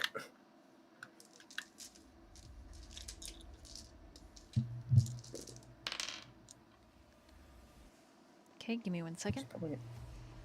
Nah, it's okay. I'm sure she's gonna get like a 20. But it's Viola's character growth that she's resisting, guys, okay? Okay. The lace gloves reach through the mirror, manifesting in an ephemeral way. You see her eyes. They flash an impossible color. They look akin to an oil slick. The glove cups you under the chin, forcing you to meet her gaze. You see her mouth move, Viola. It's as if you were listening from a great distance. The world feels like it's slowed down. There's an exhale, cold and distant. It's like, this is probably act 2, like, easy, and you're like on a tier 15 now. And then you blink. And the lights are on. The mirror is exactly how you left it. The shard of glass broken in the sink. And your mind feels like it's your own.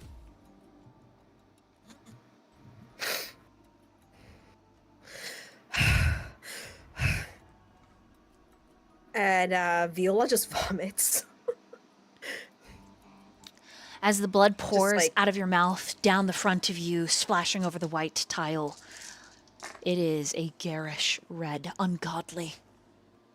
And the sick feeling filters over you in a wicked way. And for some unbidden reason, you remember surgical gloved hands, a man dressed as a doctor, forceps, headlamp, scalpel, clamps, the smell of astringent oil, cleaning supplies, and the feeling like all your nerves are on fire. Then all at once, something like a muscle pushed into your mouth. You remember as you vomit again what it tasted like to eat pieces carved from your own flesh. And Elizabeth's voice, a distant echo. Your freedom for my canary. I will give you, Teddy. Whatever clamp there was on the nightmares that he put you through, the dam is released. I need you to roll a resist frenzy, please. Oh boy, yeah. Oh. All right. That's a 3. Okay. With a 3, you barely manage to succeed as fear grips you from within. Viola is on the floor, like in a daze. Like I don't even know how conscious she is at this point. You do not think much will save you from the nightmare that is now constantly playing behind your eyelids. When your eyes are closed, you can see it. When you breathe, even though it is unneeded, you taste it. The sound of his voice, the scrape of his utensils, metal on metal. The feeling of the steel chair as it was lowered and raised, the bright lights above you, the humming fluorescence of them. The cold. All of it. Sharp focus. When you finally regain your senses, Viola, you do not know how long you have been curled up in a pile of your own blood and vomit. Your towel is completely soaked, your hair is mostly dry, save for the side that's against the tile, and you feel a presence leaning over you. Elizabeth, her lips right against the shell of your ear. Your freedom, my canary. a prince's favor, I'll give you Teddy.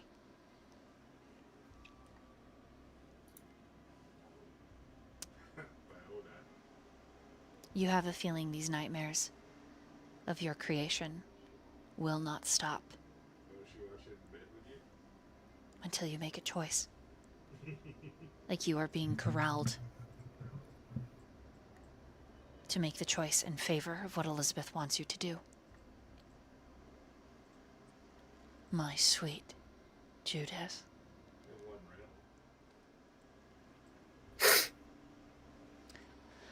Viola.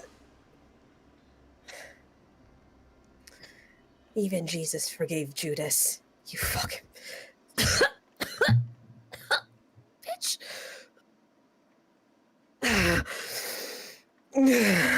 And she's like trying to get up and like just trying to find something to grab to force her way up. It is with some difficulty that you rise. Your blanket slaps the tile. I mean, your shower blanket, your towel. What? The wet towel? Your blanket slaps the wet towel? Tile. Wow, that was crazy. I know, that's a mouthful right That's there. some word vomit right there. Quite literally. And Viola gets up and she's like, you think I didn't live with these nightmares before? And just like coughs again. They are definitely more prominent now. Like premonitions flashing before your eyes. Your bravado, you feel in the back of your mind, does nothing to Elizabeth. Mm-hmm. But it might make you feel more in control. The bravado is just for her, honestly. Like, it's just for her to, it's a coping mechanism, or is what she's using. And she's just smiling and trying to hide the utter pain. Just the pain and the nightmares. She's just trying to hide how much it affects her. And she, like, falls and starts crawling to the bathroom again. She's like, fuck, I just... Bitch.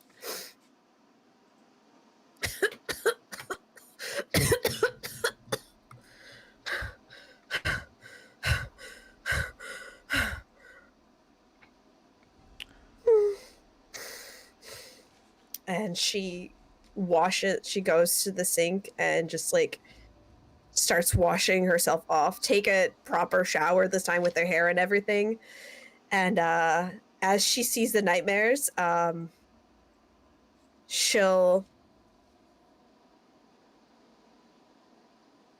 start shaking her head. And sometimes she like grabs her arm and she's so twitchy.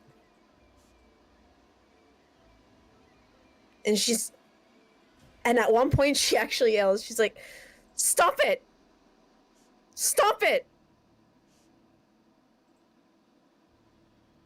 I have a mouth and I can't scream! Ugh! You feel Elizabeth Get out! behind you, whispering against the shell of your ear. You asked me once to take these from you. I'm just giving them back.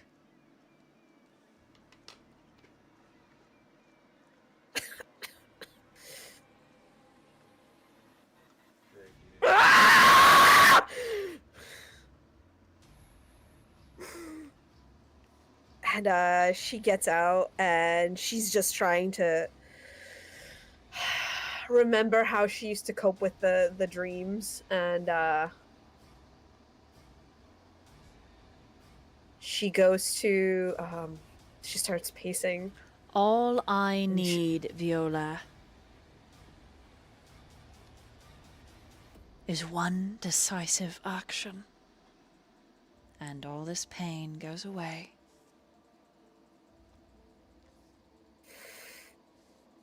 Get out! Don't you have anything better to do? Your freedom, my canary.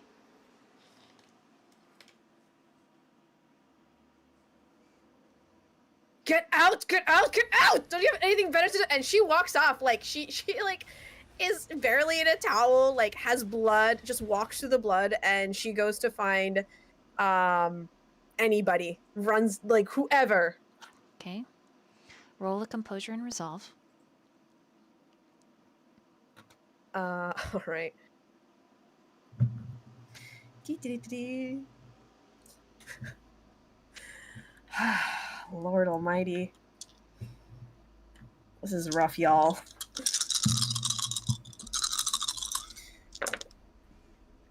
Oh, thank God. Oh my God. Okay, that's 1, 2, 3, 4, 5. Okay. You manage to drown out the memories, the smell, the sounds, the feel of it. And there's quite a bit of muttering to yourself, reaching up to scratch your scalp, and like your eyes darting back and forth.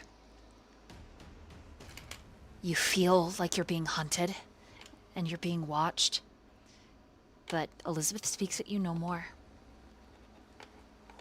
The truth of her words hang like rain in the air.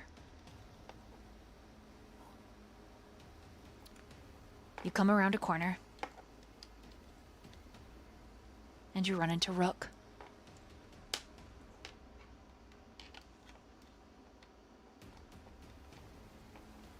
Oh. He kind of just is more taken back of like, what happened? Huh?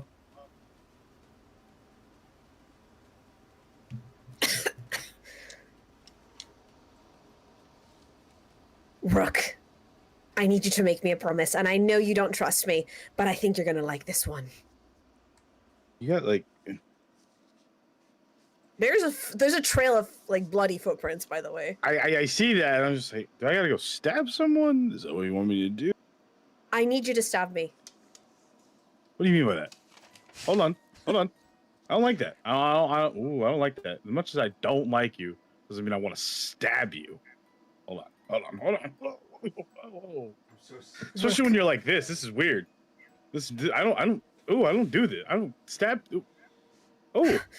I'm sorry. That came out a little stronger than I thought. It's just, listen, I don't want you to trust me. No, not at all. I want. Do you want me to stab you with like a knife like this? He just pulls out his little punch dagger thing like this. What I this need right you here? to do, if I ever try to impede the group, I need you to stab me. Like, all right, hold on. He like pulls out his notebook, and thumbs up a couple pages, right? Okay, so you're telling me as he's writing notes down, if you become a liability to stab you, or you want me to kill you? You This can is very decide. important. No, You can decide in the moment. Hold on. It's not decided at the moment. I need an indefinite answer. Do I kill you? Or do I critically maim you where you will be able to live and recover? I need to know semantics of the job that If you put me in torpor, being requested of doing. If you put me in torpor, at least my mind could be of some use to you. My blood could feed something. Critically maim Viola. Got it. But Cool. if you cannot save me, you can absolutely. Damn it. Fuck. You can absolutely kill me. Kill her. Cool. Can you put some clothes on? It's weird. I'm gonna mop this. I'm not mopping this. I'm sorry. It's not like I've not seen a woman naked before, but what? Do weird. you know where everybody? Sorry. That's weird, dude. Where's I'm trying to find a shoe. Tyler. Okay. Oh, who do you need? What's your size? I don't know. Shoes. Whatever this boot says. Let me see the boot. 11. Do I remember who has size 11 boots? I was told there was free shoes somewhere, and Kyler ripped off my good pair. equipment room. Man owes me a good pair of You were boots. told equipment room, and Kyler has size 11s. Oh, sick. All right, so here, let me guide you here. I need you. Just one The moment, fucking please. Rook just rips off his coat jacket. He's like, "But dry clean and give it back." Jesus Christ. What? No, it's fine. It's the human No, body. it's weird. Jesus. It's awkward. What? How is it weird and awkward? It's just a human body. butt-ass It's fine. It's a naked dead. In a hallway. I have a towel. covered in blood. I have a towel. I have a towel. Doesn't matter. Excuse me. I don't want your raggedy coat. How dare you? Oh. How dare you? I paid good money for this. I don't cheap out on my clothes. How dare you? Do I know what Look at clothing it. It brand has it is? holes in it. No. It's dirty. You haven't dry cleaned it, and God knows This how is a long. new one. I put on a new one. I am Oh, not that jeez, much what of a have you heathen. done to it? You know that is how expensive this don't leather explain is. it to like, yeah, I got money. It's fine. It looks like it comes from a I Kmart. haven't been. How dare you? Bishop does not shop at Kmart. How dare you? Well, That's fucked up. Bishop would also expect you, a grown man, to take care of their clothes. As you say Clearly that, don't know. Rook, you're pretty sure he might. You're like, wait, fuck. Fuck. I told him to buy better quality clothing. Yeah. Well, come. Anyways, I have a raging headache. I am supremely hungry. No, hold on. One more thing before we. I forgot to ask about anything. So, do you want to know that it's coming? That I kill you, No. or do you want me to say Don't something? ever. No. That needs to be very notated. And Thank you. this is not a secret. You can tell everybody No, that no. I asked him this. No, this is between me and you. Client, All right, we're going customer, to. All right. whatever the correct term is, confidentiality. You're asking me Well, to the do. payment's going to be which these is- very, very, very nice shoes that I got from Doc didn't ask for money. Martinis. I didn't ask for money. No, You just I'm asked me to do getting you a something. pair of shoes. I'm getting you a pair of shoes with steel toes. Excuse me. God. My head is raging and you fucking keep going on and blabbling about. Well, I just like to be thorough about my job and keep notes. Okay. And Yeah, I goes have to the like equipment room, 3 notebooks. buys him like, gets him these really clearly like military grade boots with steel toes. Now Tyler Very can't shoot through his own expensive. boots. That fucker. It's very good. Very similar to Kyler's actually. And and I say like here, you and Kyler luckily have the same pair. Anyways, I need to go feed myself somewhere, and looks at you for a moment. No, Don't look at me no, like no, that. that's not a good. Don't look at me like that. The fuck? Anyways, I need I to. don't give need my to- blood for free. How much does it cost? No, not even in that sense. At that moment, down the hallway, Fine. the door opens up, and because I believe they're not outside, but Adrian steps out. He spots the two of you, lifts his arm. Hey, do you guys know where the bathroom is? I Yes, almost it- instinctively threw something at him, like, I'm so sorry, that Brian. Let me- way. I've just been wandering around, Yeah. and I know I shouldn't oh, wander oh my- alone. Annie's Oh, looking shit. to help me. I'm just Okay, I'm just Okay. a little. Let me help you, Annie and. Are you Corna and- bleeding? Wait, did I interrupt I'm something? You're fine. only in a towel. I'm No, so sorry. It's fine. He backs I walk up. to Adrian. It's fine. I've just had a very. I didn't realize the two Rough. of you were. You look good. You make a good couple. You're both very Oh, attractive. no, God. I'll put you through this. I'll put you No, through the door. no. You He's finish not that my fucking type. sentence. He's You not did my type. actually I like him. put me through the door already. I know. No, thank you. I'll do it again. Please don't. Your girlfriend's Zip. great. Excuse me? No So more, are you. No many more words. That's not my girlfriend. Yep. I'm gonna Back go off. find my I boss push now. I just follow Adrian. I'm like, first of all, he's not my boyfriend. You're not my type. Like, really. Are you okay? Are your I feet am not bleeding? okay. There's It's- blood everywhere. yeah, it's been a rough morning. You know what? Let's go find your bathroom. I Annie need to comes get around my the mind off corner, of and things. she's like, Adrian, I think I found. What happened? A nightmare. Well, Quite frankly, Rook's a gonna nightmare. like sneak past everyone. Annie I'm like, looks I'm going like to go garbage. get a drink. Just so you guys know, like her face is all swollen. She looks battered. Oh like my God, you healing poor is thing. upright, but does not look great. Okay, Annie, you know what? Do you know Annie? Annie, would you like to wear something? Like to freshen up, like clean up a little bit? Look, I know my face looks like the wrong side of a crispy Like someone hit croissant you? with a pork chop on the side. You know what? Yeah, I was gonna say it in a different way, but sure. I'm just honest about it. I'm Okay. sorry. Like, I don't like. Annie, I have a. Do you want me to lie? I mean, that would be preferable. You could say I look pretty. That would be nice. I mean, you do, Annie, but you got fucked up. Like, Yeah, I I'm gonna did be get real, fucked like, up. honestly. And you know what? I'm about to fuck you up. Okay, Bring it, okay. bitch. All right. I'm taking both of you. It takes like Annie No, and don't Adrian touch by me. the arm and like, I'm going let's to go go to get a drink. no, Fuck Annie. you. No, takes Annie and Adrian by the arm and leads them to the guest quarters where there's a bathroom and a bedroom and something. Annie hisses and- at you, Rook, as like she's being guided away. She's like, this is back. She's just like, yeah. Yeah. I'm not afraid of your ass. I'm not afraid of your ass, and we'll finish what we Fight started. me again. I will yeah, fight you. fucking I bet. will. Yeah, fucking bet. You overgrown Winnie the Pooh.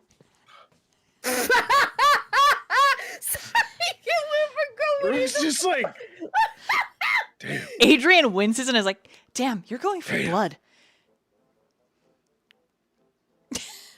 I really wish her boyfriend wasn't a fucking werewolf. That'd be sick. Damn it. Stop talking. Get his He's name. like, I'm getting a drink. Get his race and his name out your goddamn mouth. And Viola, you basically have to like scoop her up by the waist. Yeah, I do. All like 4'11" of her, Mm. and she's just hissing. Mm-hmm. And she's like, I'm gonna freaking overgrown crow. You goddamn Winnie the Pooh wannabe motherfucker. I'm gonna send you back to Disneyland. I was like, I'm gonna come let on, this happen. Alice. She wins this round. She Darling. wins this round. That was adorable. It was adorable. She's hissing, just hissing. How dare you say Trust my me, face the looks training- ugly? Alice, Annie, darling. You can Adrian take it goes out to from him use on the training mat. bathroom. Annie is she's folding her arms, leaning against the door like, Annie, would you "Fine." like something to drink? No, that guy gets under my skin. Ugh. Would you like something to drink? It would help you heal faster. She squints at you. I am not biting Winnie the Pooh. You're not. Why would I have you bite Winnie the Pooh? What do you mean? He's like this annoying conundrum. So you think he's attractive in a weird way? Got it. Anyways, Don't like it. you don't dislike it. I I- understand. Ugh. Let me lead you to the kitchen. You hear the toilet And, flush. Sink turn on it. You hear Adrian humming. And he's like, Adrian, darling, are you done? As he opens the door, he's like, fluffed with stuff and do. Oh, yeah, I'm good. Thank you. You know what? We're going to get you some clothes at some point as well. Look at both of you. Let's just drag you. And so it kind of drags them to the Oh, kitchen. All right, Annie, what Cart- kind of blood type do you like? Carter found these for me, so Oh, fantastic. All right, so what kind of blood? What kind of blood type are you into, Annie? She flushes. I don't feed from a bag. I know. This is temporary. Yep, not gonna do I it. don't either. Gross, not doing it. You know what? Do you I know respect where our that. boss is? He's outside. Okay, You want to go? we're gonna go talk to him. Come on, Adrian. Okay. I hope you figure out your towel situation. Sorry for hitting on your boyfriend. Whatever. He's not my boyfriend, please. I'm into more attractive men. Not Winnie the Pooh's. Damn. My fault. I can still hear you. Actually, so by the way, for the audience, Rook is actually very attractive, but yeah, he's too clean cut. What do you mean I'm clean cut? What do you mean by that? Yeah. What's that supposed to be? And so Viola's like, I need to So Get you're staring at all these dressed. bags, and he's like pulling Adrian away. Adrian's like, "Oh, if you need to talk, I'm really good at listening. I could help you, Viola. You're really nice." And looks at Adrian and says, "I would really like that to have a chat with you someday. Soon. That'd be quite nice, actually." Okay. Yeah. Anyways, yeah. Anyways, I need to get dressed, and I need to go into. Yeah, I need to get cleaned up. I Roll need a to wits clean and the room awareness. up. Okay. God. It's like having a migraine and then coming out of it and just being like super lightheaded. Yeah, that's real. Ugh. Fucking felt. Alright. Alright. Wits and awareness, which Viola has in spades.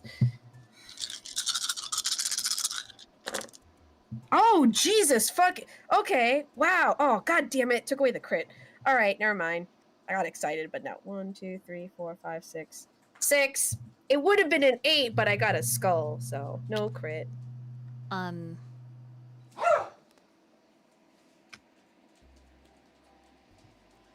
How many did you get? I'm so sorry. 6. Okay. You do hear them, and they're talking about you. Huh. Oh boy. Adrian, Annie's like, you know, McCoy probably isn't gonna like you talking to her, right? And Adrian's like, oh, well, I talked to you, and besides, she's friendly. I thought you were gay. I could like girls too. And Annie just snorts. Really? Yeah, she looks like she pegs. And then Annie's just like, jeez. He's like, what? It's I would be willing. She's perfectly handsome enough. Okay, yeah, come on. What? What did I say? Did I say something wrong? Yeah, we're not that kind of throuple. Are you saying you're? Nope, I am not saying anything. Just gotta go And find she their smiles. boss, and that's it.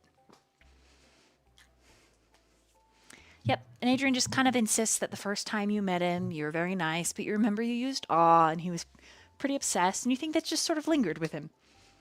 Yeah. She kind of chuckles to herself, and it's like a sigh, a breath of fresh air, considering everything that's happened this morning. And now she doesn't want to go back to her room, but she needs clothes. So she goes into one of the other rooms where she has spare clothes, because clearly Viola has a very large closet. Yeah. And she gets dressed in something, tight pants, riding boots, loose shirt, obviously buttoned all the way down to her high-waisted jeans, all that jazz. And she's like, fuck, I need to go get makeup. Okay.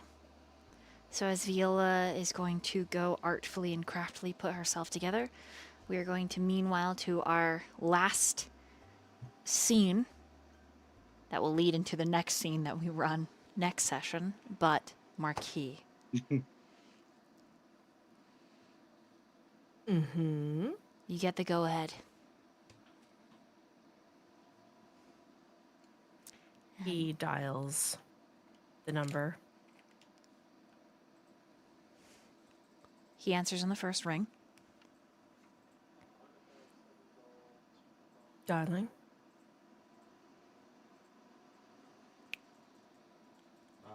I'm assuming the call means it's a girl. It is. Good, because I already tracked your son. And you hear a heavy boot. The crunching of leaves. His scent hits your nostrils before his vision does. The vision of him.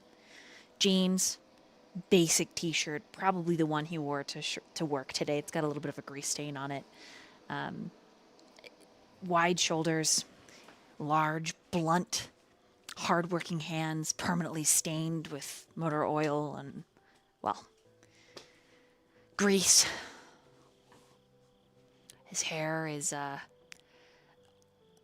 mess. Looks like he probably hasn't brushed it, which is not unusual. His beard looks fine. And he smiles. And even from this distance, you can kind of make out the little chip in his front tooth. It's pretty cute. Marquis, seeing him. If anyone else were around, you can see that his usual poised gait,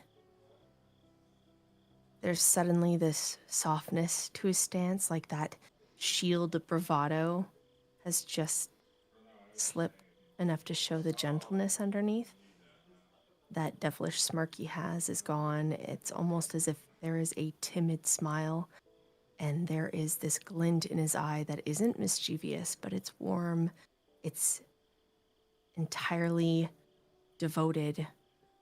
It's earnest.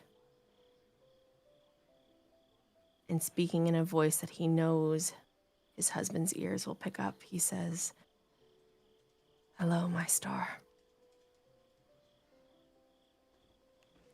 As he gets closer, you see he rubs the center of his chest. There's no doubt he's heard that whisper. And as he closes the distance, his presence, his scent just pervades, fills the air. How there can suddenly be no oxygen in your unoxygenated lungs, you don't know, but he gives you that breathless feeling. And he's standing over McCoy's body and he's like, "Oh, he is young." Yeah, he is. He squats down, puts 2 fingers to the kid's pulse, moves his hair a little bit, grabs the chin, moves the face, opens the eyes. I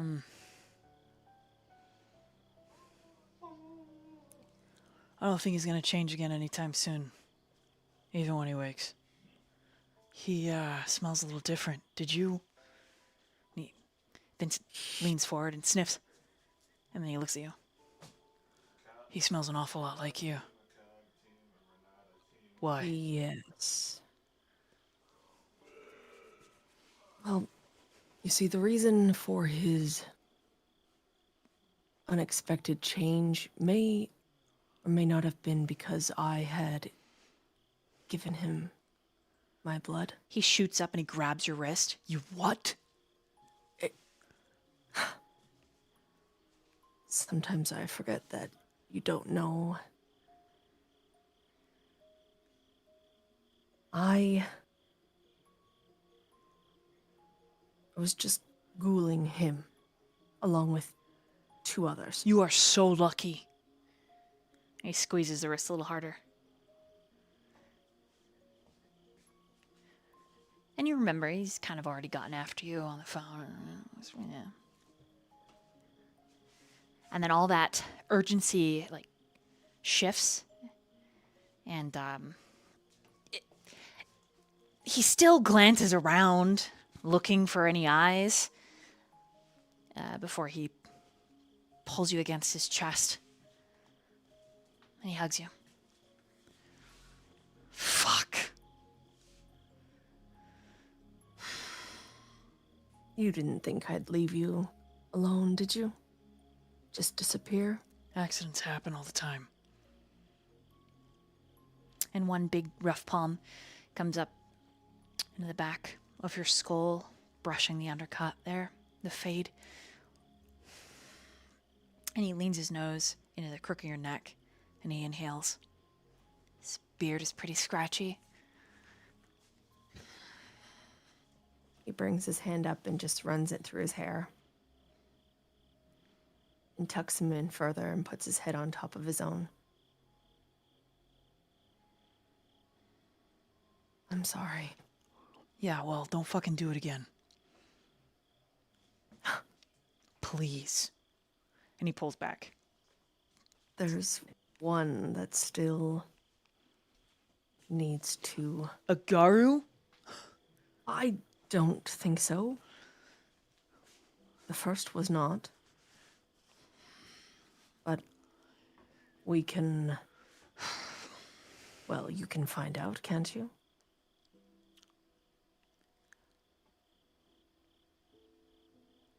His eyes drop down to your mouth and then back up to your eyes. Yeah. And he puts a little distance between the two of you. You can feel his body temperature increases. I could tell.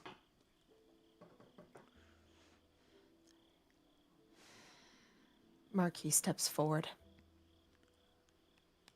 Don't you try and sweeten this deal and butter me up. Don't you try to do that here. Not in front of any motions to unconscious McCoy. That just makes him smile. Is that really what you want? Look. And he whimpers a little bit. And he puts a little more space between you.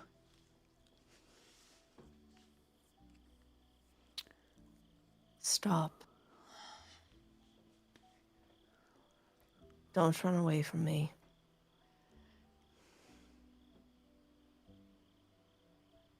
I'm not doing this to sweeten the deal. I'm doing this because You were scared. of all things to know, you know that my skills do not sit in the athletic self-preservation in the sense of self-defense kind of thing. I'm not made for that. So yes, I was afraid. He curses softly, then hooks his fingers into your hand, pulling you close, palm coming up. His lips are on yours before you have your next word formulated in your mind. And it is a kiss that is fueled by a desperate relief that you still exist. His tongue snakes its way into your mouth.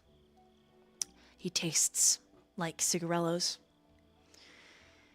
And mint, probably his favorite little savor lifes that he always is popping. And you can smell your wife, her scent, your bed. He makes a very wolfish sound. Then he's pulling you closer. The relief palpable. And when the kiss ends, he mutters a very soft prayer against your mouth.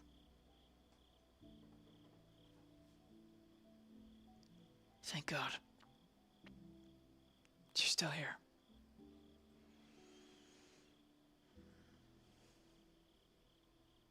He just kisses him on the forehead.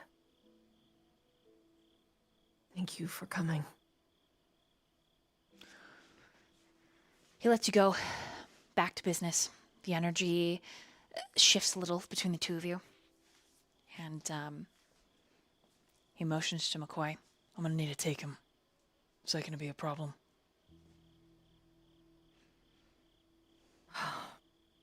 There's nothing you can do here. It's gonna be easier if it's Garu to Garu. And if he gets rowdy, I'd like us to be far enough away that there's no innocents hurt. I'll put him in his I do place. have to warn you, someone may or may not want to come after him. What do you mean? He's valuable.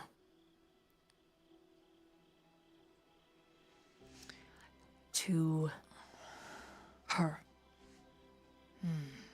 He knows more than he should, and that will get him in trouble, and I was doing what I could to protect him.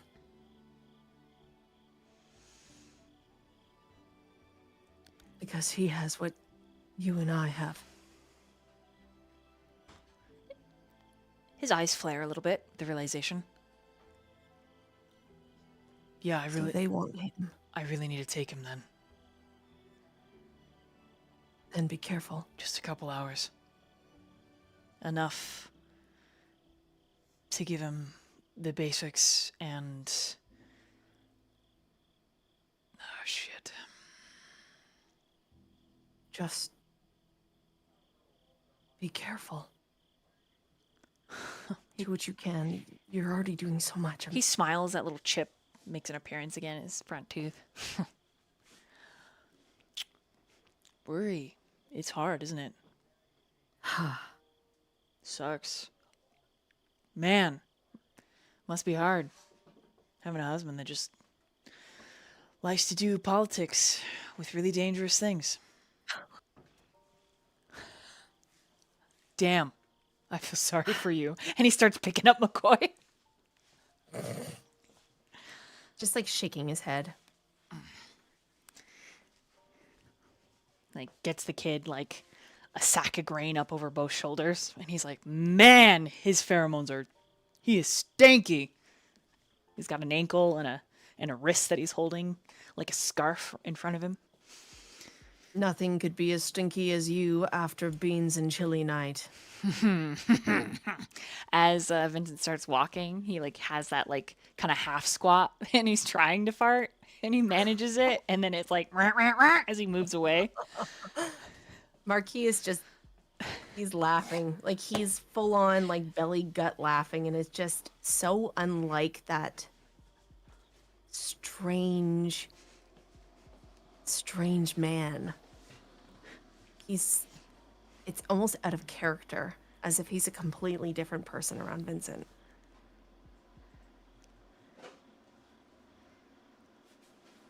He's just shaking his head, watching him walk away, and he's going to turn back to, when he can no longer see them, turn back to return to the main grounds. Someone hits the door, and Rook steps out, already lit cigarette in his mouth.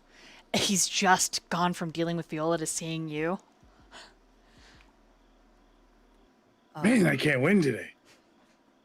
I was trying to go get a drink. Those things could really kill you. And he takes out his own, flicks on the... Those things could really kill you. So, what do you think of our new friends? Which one? Maybe more I mean, specific. In general, Because if it's the short, sassy one, she's going to end up killing me, and I'm okay with it. Sorry, that slipped out. I don't talk like this normally. Julian One of tucks them I that don't trust. into his head for the next time. The other one just talks too much. You know, I had my shoot off. So, you know, I think I deserve a drink. You know, so I was going to go somewhere to get a drink, but I forget I don't know how to drive. The Marquis pulls out a flask, a beautiful, etched, intricate flask, and he just holds it out 2 fingers. See, that'd be great, but I don't know what's in there. Why don't you open it and find out? Could be a bomb. I'm just kidding. It's not. But, you know. Poisoned, if that's what you're worried about. It's not that. Open it and find out. I don't know if I wanna. Such a chicken. You know it. Until it matters, and then... No, I'm not going to use that analogy. That makes it even worse. Never mind. Julian flicks the lid to the side. It just spins and pops off the top. And he holds it out to Rook again, almost wafting it in his face. It is... Actually, I was like, I'm going to describe this. It's very smoky, earthy, kind of like as if it were brandy, but it's blood. It smells like spiced blood. That smells nice, but I prefer the cheap, clear shit with the spike of a little of blood, like clear rum or what's that one thing that humans can put? Everclear. That one's always good. Interesting. I can assure you this is better. Whose blood's in it? Someone who gave it freely? Wantonly? They smoke cigarettes. No, that's me, Rook. No, I'll vomit. It's not my blood. No, Hold on. No. Let me message Dolly. Hold on. Oh, do you take it, Rick? I'm very. It's one of those situations. It's like a 50-50. Smells real And good. This is better judgment. He just drinks it because he's a polite individual. Yeah, And it's he's great. gonna regret it. It's delicious. Roll resist frenzy. I knew it, motherfucker. Something in my brain just like, don't do it, dude. Don't do it, man. Don't do it. It says that I'm okay. I think. All right. You drink the whole thing. Oh. Shit. And you hand back an empty flask. So what'd you put in that? You want to tell me? You can lower one hunger, and you feel like you have just drank like 12 Red Bulls.